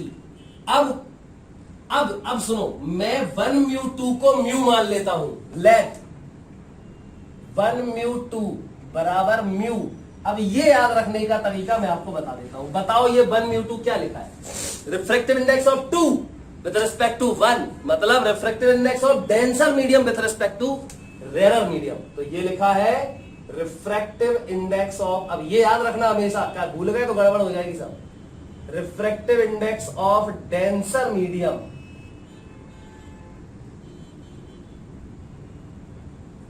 With respect to rare medium, जो कि ग्रेटर देन 1 आएगा, ठीक। इसीलिए मैंने ऐसे लिख दिया। तो 1 अपॉन साइन सी बराबर म्यू, बात खत्म। इतना सा रिलेशन है। म्यू क्या आएगा, ग्रेटर देन 1। ये तभी आएगा क्योंकि साइन सी लेस देन 1 होगा। साइन का वैल्यू 1 से बड़ा थोड़ी होता है ना। तो इस तरीके से हमने ये क्रिटिकल एंगल और इसका रिलेशन निकाल लिया। अब ये फॉर्मूला याद रखना पड़ेगा। देखो ये तरीका सिंप्लीफाई भी करके बता दिया मैंने। 1 अपॉन साइन सी बराबर म्यू, मतलब म्यू क्या होगा, refractive index of denser with respect to rare, हमेशा। देखो बेटा, अब हम लोग पहले तो ये condition for TIR, total internal reflection के लिए कंडीशन क्या है अभी बता दिया। इंसिडेंट रे कहां से आनी चाहिए, डेंसर मीडियम से, और एंगल ऑफ इंसिडेंस ज्यादा होना चाहिए किससे, क्रिटिकल एंगल से। ये तो लिख लेना ये, ठीक। ये आप लोग लिख लेना, मैं इसको मिटा रहा हूं। ये तो एक्सप्रूव कर दिया, एक्सप्लेन भी कर दिया है पूरा, ठीक। अब देखो क्या सीखना है हमें, क्रिटिकल एंगल के बेस पर ही हम कुछ चीजें सीखेंगे, ठीक। जैसे ऑप्टिकल फाइबर है, सर्कल ऑफ इल्यूमिनेंस है। तो ये क्या होता है देखते हैं। तो radius of circle of illuminance, तो पहले तो ये होता क्या है समझते हैं इसको। मान लेते हैं कि पानी भरा हुआ है, पानी भरा हुआ है, ये ग्लास भी हो सकता है, कांच भी हो सकता है, ठीक। अच्छा, इसमें यहां पर एक सोर्स है, देखना बेटा, यहां पर एक सोर्स रखा हुआ है, लाइट सोर्स, बल्ब जल रहा है, ठीक। तो इससे लाइट रेज आएंगी। चलो अच्छा, इससे लाइट रेज, देखो ध्यान से, अगर कोई लाइट रे ऐसे आए, ऐसे, तब तो ये सीधी चली जाएगी यार। ये आई, अब यहां इस, देखो यहां पे ऊपर एयर है, मान लो यहां एयर है, या कोई मीडियम भी हो सकता है। यहां एयर है और यहां पे ये कोई मीडियम है, मान लो, ठीक। और इसका मीडियम का रिफ्रैक्टिव इंडेक्स है mu with respect to air. नहीं तो अगर मान लो ग्लास हो और यहां वाटर हो, तो ग्लास का refractive index with respect to water लिखना पड़ेगा हमें। मीडियम का, इस मीडियम का रिफ्रैक्टिव इंडेक्स इस मीडियम के रिस्पेक्ट में। चलो, तो यहां से एक रे आई। अब बताओ यहां पे देखो, ये इंटरफेस हुआ, ये नहीं है इंटरफेस, ये तो पूरा मीडियम एक ही है। इंटरफेस क्या होता है, जहां पे दो मीडियम मिलते हैं। तो ये मीडियम, इसके ऊपर एयर और यहां वाटर। तो यहां पे ये, यहां पे नॉर्मल बनाओ, तो यार नॉर्मल तो ऐसा ही आएगा, इस पे यही नॉर्मल, इस इंटरफेस पे यही नॉर्मल आएगा। तो एंगल ऑफ इंसिडेंस कितना है इसका, 0। तो एंगल ऑफ रिफ्रैक्शन भी 0 होगा। क्यों, μ1 sin i बराबर μ2 sin r। अब i बराबर 0, तो ये sin i 0 हो जाएगा, तो sin r बराबर 0, मतलब r बराबर 0। तो जो रे नॉर्मल आती है वो सीधी चली जाती है ना, रिफ्रैक्शन नहीं होता उसका, तो ऐसे ही चली जाएगी। चलो, ये वाली रे तो आ गई बाहर, ये रे बाहर आ जाएगी, ठीक, पानी से बाहर आ गई। अच्छा, अब चलो यहां साइड में करते हैं। तो यहां से एक रे आई ऐसे, अब ये वही हो गया, यहां से एक रे आएगी ऐसे। क्या हो रहा है, ये अभी पढ़ाया था जो क्रिटिकल एंगल वाला केस। तो देखो यहां पे क्या होता जा रहा है, ये वाली रे आई, अब ये यहां चली जाएगी। तो यहां चली जाएगी, तो यहां कोई मनुष्य होगा, आदमी होगा, उसकी आंख में तो जाएगी ना ये रे, है ना। और इसकी आंख में जाएगी तो यहां इसको चमक दिखाई देगी, इल्यूमिनेंस दिखाई देगा, है ना। अच्छा, लेकिन फिर देखो यहां पे देखो ये एंगल ऑफ इंसिडेंस और यहां ये डेंसर मीडियम है, मैंने बोला ये डेंसर, ये कंडीशन है इसकी, और ये रेयरर। अब ये एंगल ऑफ रिफ्रैक्शन है, देखो ये नॉर्मल से दूर चली जाएगी क्योंकि ये रेयरर है। अब यहां देखो इस वाले केस में क्या होगा, यहां पे तो आई और ये आर हो गया, यहां तो ये और बड़ा हो गया आई, तो कभी ना कभी ये रे ऐसी जाने लगेगी, है ना, और फिर उसके बाद ये रे TIR हो जाएगी, टोटल इंटरनल रिफ्लेक्शन, है ना। तो बाहर कहां तक लिमिट बताओ, बाहर कहां तक रे पहुंचेगी, जब तक ये वाला केस नहीं होगा, ये वाला मतलब जब आर की वैल्यू कितना हो जाएगा 90 डिग्री हो जाएगा, वहां से इससे पहले तक की रेज आंख में जाएंगी। तो एक सोचो, इमेजिन करो एक तालाब है, वहां पे एक बल्ब जल रहा है, तो उसमें यहां यहां यहां यहां एक सर्कल में लाइट, जैसे मैंने अभी यहां पे तुम्हें कहा रिप्रेजेंट की, एक तो सीधी चली गई और एक यहां चली गई और वो 90 पे आ गई वापस। उसके पहले वाली जो रेज होंगी वो सब बाहर निकल रही होंगी, लेकिन 90 के बाद वाली रे अंदर चली जाएंगी। तो बाहर वाले आदमी को वहां से लाइट आते हुए दिखाई देगा, तो चमक दिखाई देगी उसको, समझे। तो इल्यूमिनेंस का एक सर्कल बनेगा, जैसे ये वाली लाइट है तो सीधी चली गई, ऐसे यहां भी तो जा सकती है, ऐसे ऐसे ऐसे, क्लियर। तो एक सर्कल ऑफ इल्यूमिनेंस बनेगा, इसको बोलते हैं सर्कल ऑफ इल्यूमिनेंस। पहले तो वो कहां तक बनेगा मैं ये कह रहा हूं, ये हटा दो आंख, ये बनेगा वहां तक जहां पे ये C बन जाएगा, एंगल ऑफ इंसिडेंस C हो जाएगा, तो फिर ये भी हो जाएगा C, तो फिर ये एक सर्कल बनेगा जिसकी रेडियस होगी ये R, ऐसा एक सर्कल बनेगा, ठीक। आई थिंक, आई होप 100% लोग समझ गए होंगे, ठीक है। काफी इंपॉर्टेंट टॉपिक है, इसलिए हमें ध्यान सुनना। तो ये रेडियस हो गई यार, तो ये भी हो गई यार। अब ये रेडियस निकालनी है हमें, और फिर एरिया भी निकाल सकते हो पाई आर स्क्वायर से।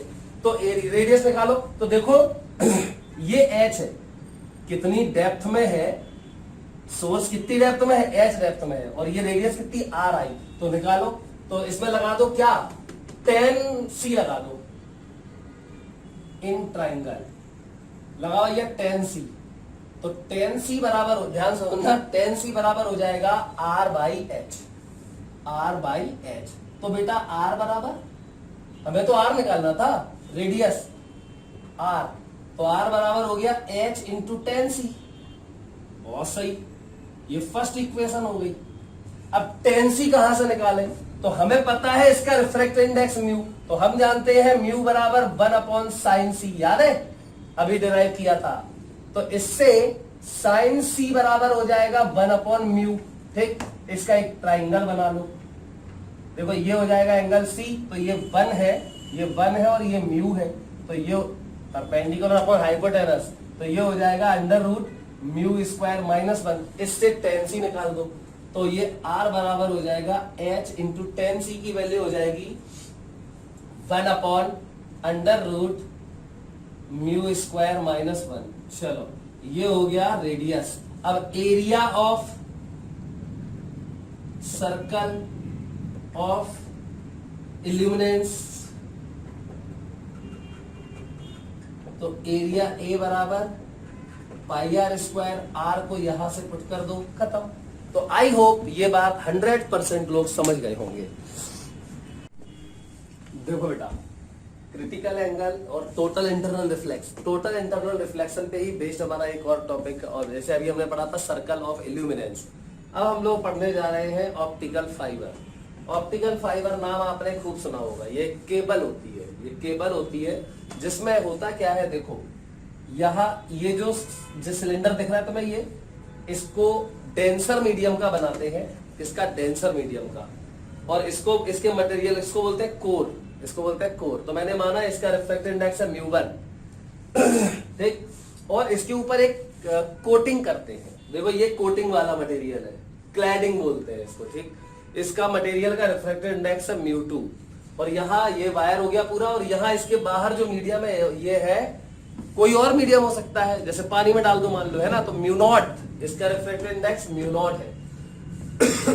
अब देखो क्या हुआ कि ये काम कैसे करता है, इसमें ये TIR टोटल इंटरनल रिफ्लेक्शन पे बेस्ड होता है। होता क्या है, हम यहां से लाइट भेजते हैं, इलेक्ट्रोमैग्नेटिक सिग्नल भेजते हैं लाइट, और वो यहां सबसे पहले तो इस सरफेस पे, देखो ये सरफेस है, ये वाला सरफेस दिख रहा है आपको, ठीक, और इस सरफेस पे ये ऐसा सरफेस है, तो हमने ये सरफेस है, इस पे हमने ऐसे लाइट भेजी, देखो कैसे, ऐसे लाइट भेजी, तो यहां नॉर्मल क्या होगा, ये होगा नॉर्मल, ये नॉर्मल हो गया, और हमने लाइट रे ऐसे भेजी, तो एंगल ऑफ इंसिडेंस मिल गया हमें नॉर्मल के साथ। अब ये अंदर जो मटेरियल है ये डेंसर है, तो ये देखो टुवर्ड्स द नॉर्मल, ये नॉर्मल है, ये नॉर्मल, तो ओ पॉइंट पे हमने लाइट भेजी, ये टुवर्ड्स द नॉर्मल बेंड हो गई। अब ये यहां स्ट्राइक करी, देखो ये भी इंटरफेस है, जैसे यहां ये इंटरफेस था, ऐसे ही अब यहां ये लाइट गई आई पे और रिफ्लेक्ट होके आर एंगल पे चली गई, नॉर्मल के साथ, ये देखो आर, और यहां इस नॉर्मल के साथ एंगल ऑफ इंसिडेंस आई, ठीक, तो ये आर पे गई, और यहां फिर से यहां इंसिडेंस हुई। अब यहां इंसिडेंस तो हम चाहते क्या हो, अब देखो ये डेंसर है और ये रेरर है, तो टोटल इंटरनल रिफ्लेक्शन हो सकता है, हाँ, क्योंकि ये इंसिडेंट रे है और यहां पे जा रही है, ये यहां जाएगी, तो ये रेरर है और ये डेंसर, देखो ये इंसिडेंट रे डेंसर में है, तो पहली कंडीशन यहां लिखी थी मैंने, याद है, डेंसर में इंसिडेंट रे होनी चाहिए, तो ये वाली रे रिफ्लेक्ट हो सकती है, फिर ये यहां से यहां पे आएगी, फिर यहां से रिफ्लेक्ट हो जाएगी, और फिर यहां आएगी, फिर यहां, ऐसे रिफ्लेक्ट होते होते पूरी लाइट आगे बढ़ जाएगी, तो ट्रांसमिशन ऑफ इलेक्ट्रोमैग्नेटिक सिग्नल हो जाएगा, ठीक। तो हम चाहते क्या है कि यहां पे TIR हो जाए, बस यहां TIR करना है हमें, क्लियर। तो यहां TIR के लिए क्या होना चाहिए, तो देखते हैं, सिंपल सी बात है, ये R' जो है एंगल ऑफ इंसिडेंस ही तो है, ये क्रिटिकल एंगल से बड़ा होना चाहिए। अब क्रिटिकल एंगल कहां पे, ये मीडियम और इस मीडियम के लिए। अब ये देखो क्रिटिकल एंगल का मैंने बोला था साइन C बराबर 1/μ, और म्यू किसका, medium of refractive index of denser medium, तो refractive index of denser medium मतलब 1, ये डेंसर है, refractive index of 1 with respect to ये रेरर, तो 2, तो 2μ1 को क्या लिख सकते हो, आपको याद होगा 2μ1 बराबर μ1/μ2, तो μ1/μ2, तो साइन C, यहां पे क्रिटिकल एंगल जो है C है अगर, तो उसका साइन C ये होगा, ये तो सिंपल सी बात है, समझ गए होंगे। अब देखो, अब पहले तो यहां इस सरफेस पे स्नेल्स लॉ लगाओ, तो इस सरफेस पे अगर आप स्नेल्स लॉ लगाओगे तो यहां मीडियम क्या है, μ0, तो μ0 इंटू साइन I बराबर, अंदर देखो ये μ1, तो μ1 इंटू साइन R, क्लियर, तो देखो ये लगा दिया, μ0 इंटू साइन I बराबर μ1 इंटू साइन R, खत्म। अब बेटा इस ट्राइंगल को देख लो, ये R है, ये R' और ये 90 डिग्री है, तो R प्लस R' बराबर 90 डिग्री, तो R प्लस R' बराबर 90 डिग्री, तो फिर R बराबर 90 माइनस R', यहां डाल दो, तो μ0 साइन I ये लिखा बराबर μ1 साइन 90 माइनस R', ये हो जाएगा cos R', तो cos R' की वैल्यू ये आ गई। अगर cos R' आ गया तो sin R' निकाल लो, कैसे, √1 माइनस cos स्क्वायर R', तो ये आ गया sin R'। अब बट देखो इसके बाद देखो, but to work as an optical fibre, मतलब total internal reflection should take place, यहां पे टोटल इंटरनल रिफ्लेक्शन होना चाहिए, और इसकी कंडीशन क्या है, ये R' must be greater than critical angle, यही तो सिखाया था अभी टोटल इंटरनल रिफ्लेक्शन में, तो R' ग्रेटर देन C, मतलब दोनों तरफ साइन लगा दो, तो sine R' greater than sine C। अब sine R' greater than sine C, और साइन C की वैल्यू ये लिखी है μ2/μ1, तो यहां देखो साइन C की जगह पे मैंने लिख दिया μ2/μ1, तो μ2/μ1 लेस देन साइन R', उल्टा लिख दिया, लेस देन। अब साइन R' कहां है, ये लिखा है, ये लिख दिया। अब बेटा देखो इसको एक्चुअली में हमें करना क्या था, यहां तक तो समझ गए होंगे, हमें निकालना क्या है, हमें ये निकालना है कि क्या हम कहीं भी, देखो ये सरफेस है, क्या हम कोई भी रे भेज दें तो उसके लिए ये ऑप्टिकल फाइबर जाएगा क्या, मतलब कितना, ये एंगल ऑफ इंसिडेंस कितना होना चाहिए ताकि उस सिग्नल को ये TIR करके वहां पहुंचा दे। तो समझो अगर तुमने I को बढ़ाया, देखना I को बढ़ाया तो R बढ़ेगा, I को बढ़ाया तो R बढ़ेगा, Snell's law, sine I upon sine R बराबर कांस्टेंट, I बढ़ाया तो R बढ़ेगा, R बढ़ेगा तो R' घटेगा, क्योंकि R प्लस R' तो 90 डिग्री होगा, तो R' अगर घट गया तो हो सकता है कि तुमने I को इतना बढ़ा दिया कि R इतना बढ़ गया कि R' की वैल्यू घट के क्रिटिकल एंगल से भी कम हो गई, और अगर क्रिटिकल एंगल से कम हो गई तो फिर तो ये यहां चला जाएगा, तो फिर टोटल इंटरनल रिफ्लेक्शन नहीं हो पाएगा इसका, तो वो वाला सिग्नल आगे प्रोपेगेट नहीं कर पाएगा। मतलब आई की वैल्यू एक लिमिट से ज्यादा नहीं होनी चाहिए, आई बहुत ज्यादा नहीं होना चाहिए। तो आई की मैक्सिमम वैल्यू क्या हो सकती है, इसको सॉल्व कर दो।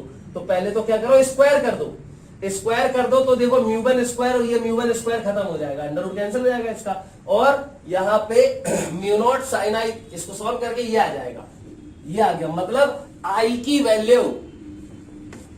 वैल्यू लेस देन होनी चाहिए कि क्या, sine inverse under root mu one square minus mu two square और अपॉन म्यू नॉट।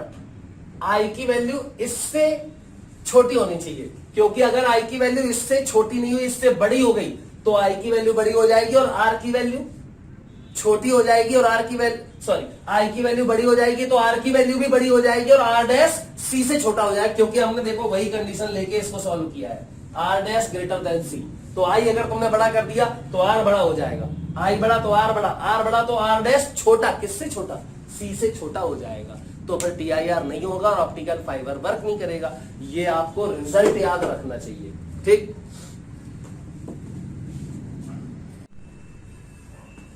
देखो बेटा,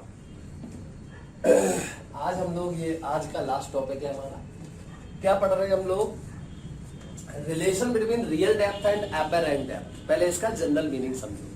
आपने देखा होगा बाल्टी या टंकी होती, टैंक, उसमें अगर कोई सिक्का डला हो, कॉइन डला हो, अगर कॉइन डला होता है और हम उसको देखते हैं तो ऐसा लगता है कि थोड़ा ऊपर है, लेकिन जब हाथ डाल के निकालते हैं, हाथ डालते हैं तो पूरा अंदर हाथ चला जाता है। मतलब जो एक्चुअली उसकी डेप्थ होती है वो ज्यादा होती है, और हमें दिखाई देती है जो डेप्थ वो कम होती है।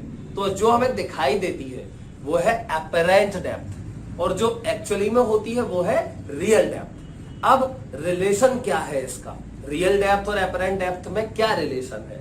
तो अब ये सब चीजें डिपेंड करती हैं, जैसे मैं अभी देख रहा हूं, मैं एयर में हूं, है ना, और कॉइन कहां है, वाटर में है। अब मान लो एक फिश है, फिश, और एक बर्ड है, बर्ड पानी के ऊपर उड़ रही, ऐसे ऐसे कुछ चल रही है, या यहां कहीं है, और नीचे पानी में फिश है। तो अब कौन देख रहा है, अगर बर्ड फिश को देख रही है तो बर्ड क्या है, ऑब्जर्वर, ऑब्जेक्ट कौन है, फिश, ठीक। तो उसकी जो रियल डेप्थ है, पानी के अंदर फिश की रियल डेप्थ इसको दिखाई नहीं देगी, इसको एपरेंट दिखाई देगी, कुछ ज्यादा या कम बताएंगे। ऐसे ही फिश बर्ड को देख रही होगी, तो पानी के सरफेस से बर्ड एक्चुअली में जितनी हाइट पे है, फिश को उतनी दिखाई नहीं देगी। तो वही रिलेशन है, क्या दिखाई देगी। तो ऑब्जर्वर कहां है और ऑब्जेक्ट कहां है, ये इस पे डिपेंड करता है। मतलब मीडियम डेंसर में है ऑब्जर्वर या रेयरर में है, इस बात पे डिपेंड करता है कि रियल डेप्थ ज्यादा होगी या एपरेंट डेप्थ ज्यादा होगी। तो मैंने एक जनरल एग्जांपल लिया, मैंने माना कि ये कुछ है, कोई मीडियम है, यहां दूसरा मीडियम है, ठीक। इस मीडियम को मैंने बोला 2, इस मीडियम को मैंने बोला 1, और मैंने माना केस फर्स्ट ले रहे, लेट म्यू2 ग्रेटर देन म्यू1। मतलब ये डेंसर है, यहां डेंसर है। अच्छा, अब ऑब्जेक्ट कहां है, ये है ऑब्जेक्ट। मतलब ऑब्जेक्ट कहां है, रेयरर में है। तो ये पहला, ऐसे ही केस तो दोनों बनेंगे ना, दोनों बताएंगे। तो ये रेयरर है और ये क्या है भैया, डेंसर है। चलो अब देख कौन रहा है, ऑब्जर्वर कहां है, ऑब्जर्वर यहीं थोड़ी होगा। अगर ऑब्जर्वर यहीं है तो फिर जितनी एक्चुअली में डिस्टेंस है उसको ये दिखाई देगी, एपरेंट और रियल बराबर होंगे। तो यहां इस मीडियम में ऑब्जर्वर है। चलो तो यहां हमारा ऑब्जर्वर है, क्लियर। अच्छा, ये ऑब्जर्वर है। अब बेटा ये हमारा यहां ऑब्जर्वर होगा, ध्यान रखना, ठीक। अब समझो, ऑब्जेक्ट से हम लोग सीख चुके हैं, ऑब्जेक्ट से रे निकलती है। देखो बेटा ये इंटरफेस है, ठीक। यहां से रे निकलेगी, रिफ्लेक्ट होती थी पहले, पहले क्या होती थी? रिफ्लेक्ट। अब क्या होगी? रिफ्रैक्ट। तो ये हमारा इंटरफेस है, मैंने यहां से एक परपेंडिकुलर लाइन बनाई, ठीक, और ये देखो यहां इस पॉइंट पे, इसको बोला पोल। क्या बोला? पोल। अभी ध्यान से समझना, ये फिर से वहीं पहुंच रहे हैं हम। जैसे रिफ्लेक्टिंग सरफेस देखा था, पोल बनाया था, वैसे ही अब रिफ्रैक्टिंग सरफेस पे पोल आ गया। तो चलो यहां मैंने ये मान लिया पोल है, तो फिर ये तो प्रिंसिपल एक्सिस हो गया। हाँ, तो फिर ऑब्जेक्ट हमारा प्रिंसिपल एक्सिस पे हो गया। अब हमें इमेज बनानी है, बना देते हैं। तो देखो यहां से एक रे भेजो, एक रे तो तुम 2-4 भेज सकते हो, 10 भेज सकते हो, तरीका हमें पता ही है इमेज बनाने का। तो मैंने एक रे भेजी, चलो एक रे ये भेज दी। अब आप चाहो पूरा आपको डायग्राम बनाना है तो एक और भेजो, फिर एक यहां भेजी, एक यहां भेज दो, ठीक, ऐसे 2 रेस भेज दी हमने। चलो अब क्या होगा? तो रिफ्रैक्शन होगा, तो यहां पहले तो क्या करो? नॉर्मल बनाओ। रिफ्लेक्शन या रिफ्रैक्शन कराने के लिए नॉर्मल बनाते हैं, तो यहां पे भी नॉर्मल बना दिया। अभी मैं 2 लेके बता रहा हूं, इसके बाद मैं फिर एक ही रे लूंगा। अब आप अपने आप समझ लेना का दूसरी होगी, ठीक। चलो अब ये क्या है? Angle of incidence. तो फिर ये भी तो एंगल ऑफ इंसिडेंस है, सिमेट्रिक भेजी हमने, ठीक। अब क्या होगा? ये डेंसर है, अगर ये डेंसर है तो यहीं पे बात खत्म हो जाती है, यहीं पे बात खत्म हो जाती है। क्या होगा? ये रे रेयरर से डेंसर में जा रही तो टुवर्ड्स द नॉर्मल बेंड हो जाएगी। तो ये देखो टुवर्ड्स द नॉर्मल बेंड हो गई, हो गई, देखो नॉर्मल की तरफ चली गई। तो ये हो गया आर, ऐसे ये वाली भी चली जाएगी। अब बताओ क्या ये रे मिलेंगी? ये टुवर्ड्स द नॉर्मल चली गई, चलो ये चली गई, ये हो गया आर। अब बताओ ये दोनों रेस मिलेंगी क्या? रिफ्रैक्शन के बाद नहीं मिल रही, तो फिर इमेज कहां बनेगी? इसको पीछे बढ़ाने पे। तो इन दोनों को पीछे बढ़ा दो, तो इसको पीछे बढ़ाओगे, देखो यहां थोड़ा सही से बढ़ा देते हैं पीछे, ये आया, ये यहां पे मिल गई। ऐसे ही ये वाली रे भी पीछे बढ़ा दो, तो यहीं पे मिलेगी, ठीक। सिमेट्रिक भेजी है तो आई सेम है तो आर भी सेम होगा, तो पीछे बढ़ाने मिल जाएगी। यहां पे इमेज बन गई आई। किसको दिखाई देगी इमेज? जो भी यहां होगा उसको दिखाई देगी। तो ये है एक ऑब्जर्वर, ये ऑब्जर्वर की आंख है, इसने ये इमेज देखी, तो यार इसको तो यहां दिखाई दे रही, नीचे और दूर, मतलब रियल डेप्थ इसकी क्या है? पीओ, और पी से ओ तक रियल डेप्थ है, और अपेरेंट जो इसको दिखाई देगी वो पोल से मेजर होगी, ध्यान रखना। और ये आई जो है वो बिल्कुल क्लोज होती है इसके। और कंडीशंस है इसकी कुछ, ये जो आई दिख रहा है ना और ये आर दिख रहा है, ये बड़े बड़े दिख रहे हैं तुम्हें, बहुत छोटे एंगल बनाने हैं जो हमने रिफ्लेक्शन में लिया था। मतलब ये बड़ा सरफेस नहीं लेना है, इसको पास करो बिल्कुल, ये बिल्कुल पास है, ये ध्यान रखना, ये कंडीशंस है। क्लियर? ओके। अब बेटा देखो ये अगर आई है, ये पूरा एंगल आई है, तो यहां पे ये वाला एंगल क्या होगा? ये वाला एंगल क्या होगा? आई। और देखो ये आर है, तो यहां पे आर बनाओ, तो देखो ये आर होगा, ये आर, तो ये आर वर्टिकली अपोजिट एंगल। अरे यार इसको पीछे बढ़ाया तो यही तो आई रे, और इसको पीछे बढ़ाओ तो ये आएगा, तो ये आर हो गया, और ये पूरा आई है, ठीक। तो फिर यहां पे ये भी क्या हो जाएगा? आर हो जाएगा। अब देखो मैंने बोला आई और आर, अब इसको तुम पास में ले आओ, बहुत छोटा जगह पे बनाना है, तो आई बिल्कुल कम हो जाएगा। देखो पास में ले गया, आई बिल्कुल कम हो जाएगा। यहां पे बनाओ तो आई 0 ही हो जाएगा। तो I and R are very very small angles, ये कंडीशन है ही हमारी, ठीक। तो हमें ये रिलेशन जो हम निकाल रहे हैं वो क्या कंडीशन के लिए है? जब आई और आर बहुत छोटे छोटे एंगल्स है। तो चलो भैया, इसमें अगर आई बहुत छोटा है, आर बहुत छोटा है, तो फिर हम जानते हैं, क्या जानते हैं हम जानते हैं आई और आर अगर बहुत छोटे हैं तो साइन थीटा बराबर tan theta. If theta is very small then sine theta और टेन थीटा दोनों बराबर हो जाते हैं, ये हम बहुत पहले से जानते हैं, ठीक। तो I and R are very small angles, ठीक। सो साइन आई बराबर टेन आई बराबर sine I almost equal to tan I. चलो आप टेन आई लगाओ भैया, टेन आई बराबर, तो ये मान लो आप पॉइंट बी, ठीक। तो P B upon ten I लगा रहे तो ये अपॉन ये, तो PV upon PO, PV upon PO.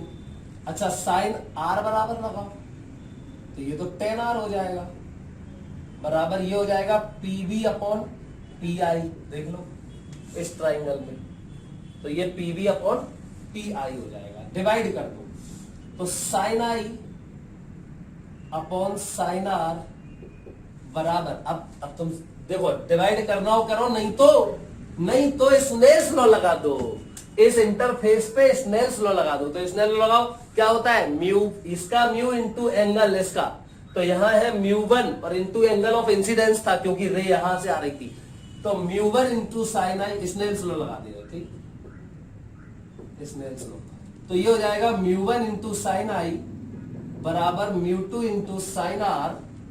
तो फिर sine I upon sine R बराबर mu two upon mu one बराबर tan I upon tan are.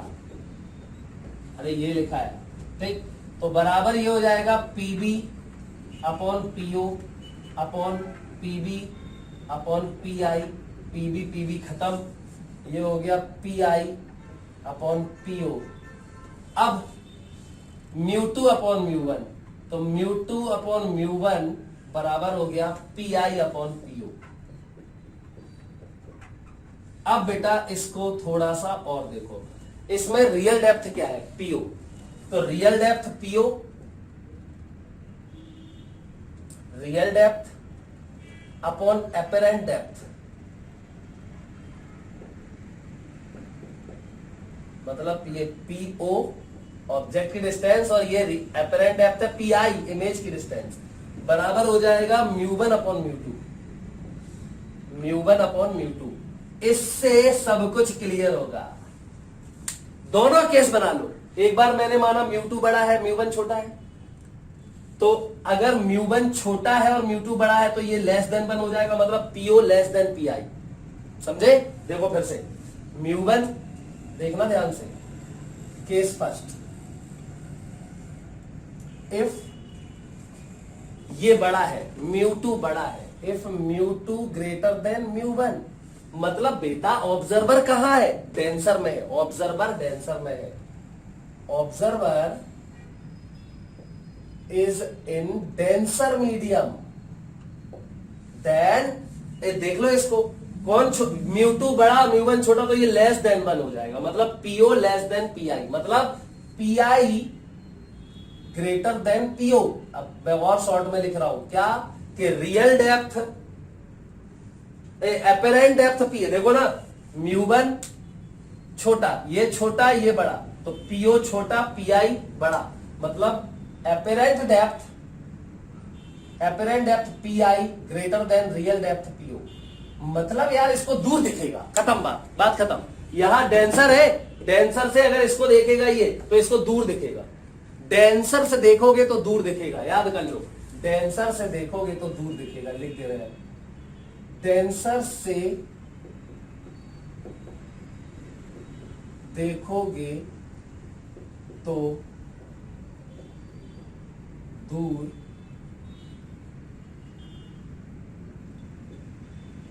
दिखेगा, डेंसर से देखोगे तो दूर दिखेगा, सब लोग याद कर लो।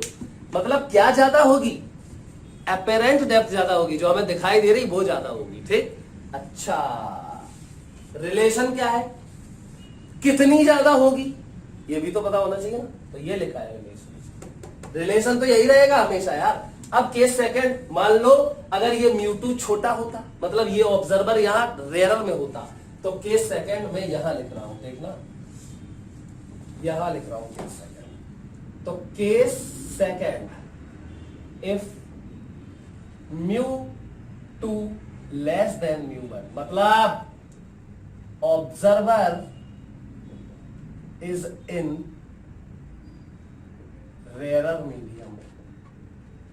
भैया म्यू टू छोटा है, म्यू टू छोटा है, म्यू वन बड़ा है, म्यू वन बड़ा है तो पीओ बड़ा है, तो फिर पी आई छोटा है, पी आई छोटा है पीओ से, मतलब पी यहां से यहां तक ये छोटा हो जाएगा। फील करो, इसका डायग्राम तुम लोग बनाओगे दूसरे वाले केस का, देखो क्या बनेगा, ये आई पे आई, और फिर ये अबे फ्रॉम द नॉर्मल चल, देखो ये डेंसर था अभी, तो ये टुवर्ड्स द नॉर्मल बेंड हो गई थी, अब ये ऐसे आएगी और अबे फ्रॉम द नॉर्मल मतलब ऐसी जाएगी, यहां से ऐसी, तो फिर इसको पीछे बढ़ाओगे तो यहां आएगा, ये आई।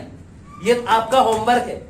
इन दोनों रेस को अभी तुमने नॉर्मल के साथ, देखो ये रेस जो जा रही थी इनको टुवर्ड्स द नॉर्मल बेंडिंग की थी, अब अगर इनको भेज के अवे फ्रॉम द बेंडिंग कर दो तो ये यहां मिलेंगी पीछे।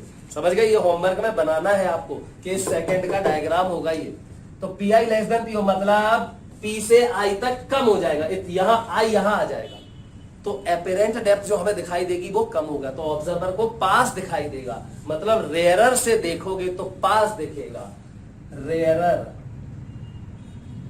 से देखोगे तो पास दिखेगा। बात खत्म। इतनी सी बात थी जो आपको आज सीखनी थी। इसके रिलेटेड न्यूमेरिकल्स हम लोग कल करेंगे, लेकिन इसका होमवर्क क्या है, इसका दूसरा वाला डायग्राम आपको बनाना है, इसको 100% फील करना है, और इसी का मैं दूसरा रूप, इसका दूसरा रूप हम कल सीखेंगे, जो हमने आगे जिस मतलब इसी के बेस पे हमें आगे पूरा पढ़ना है। तो अभी ये बहुत सबसे इंपॉर्टेंट बात है, ये अगले 2 लेक्चर इसी पे होंगे पूरे, ठीक।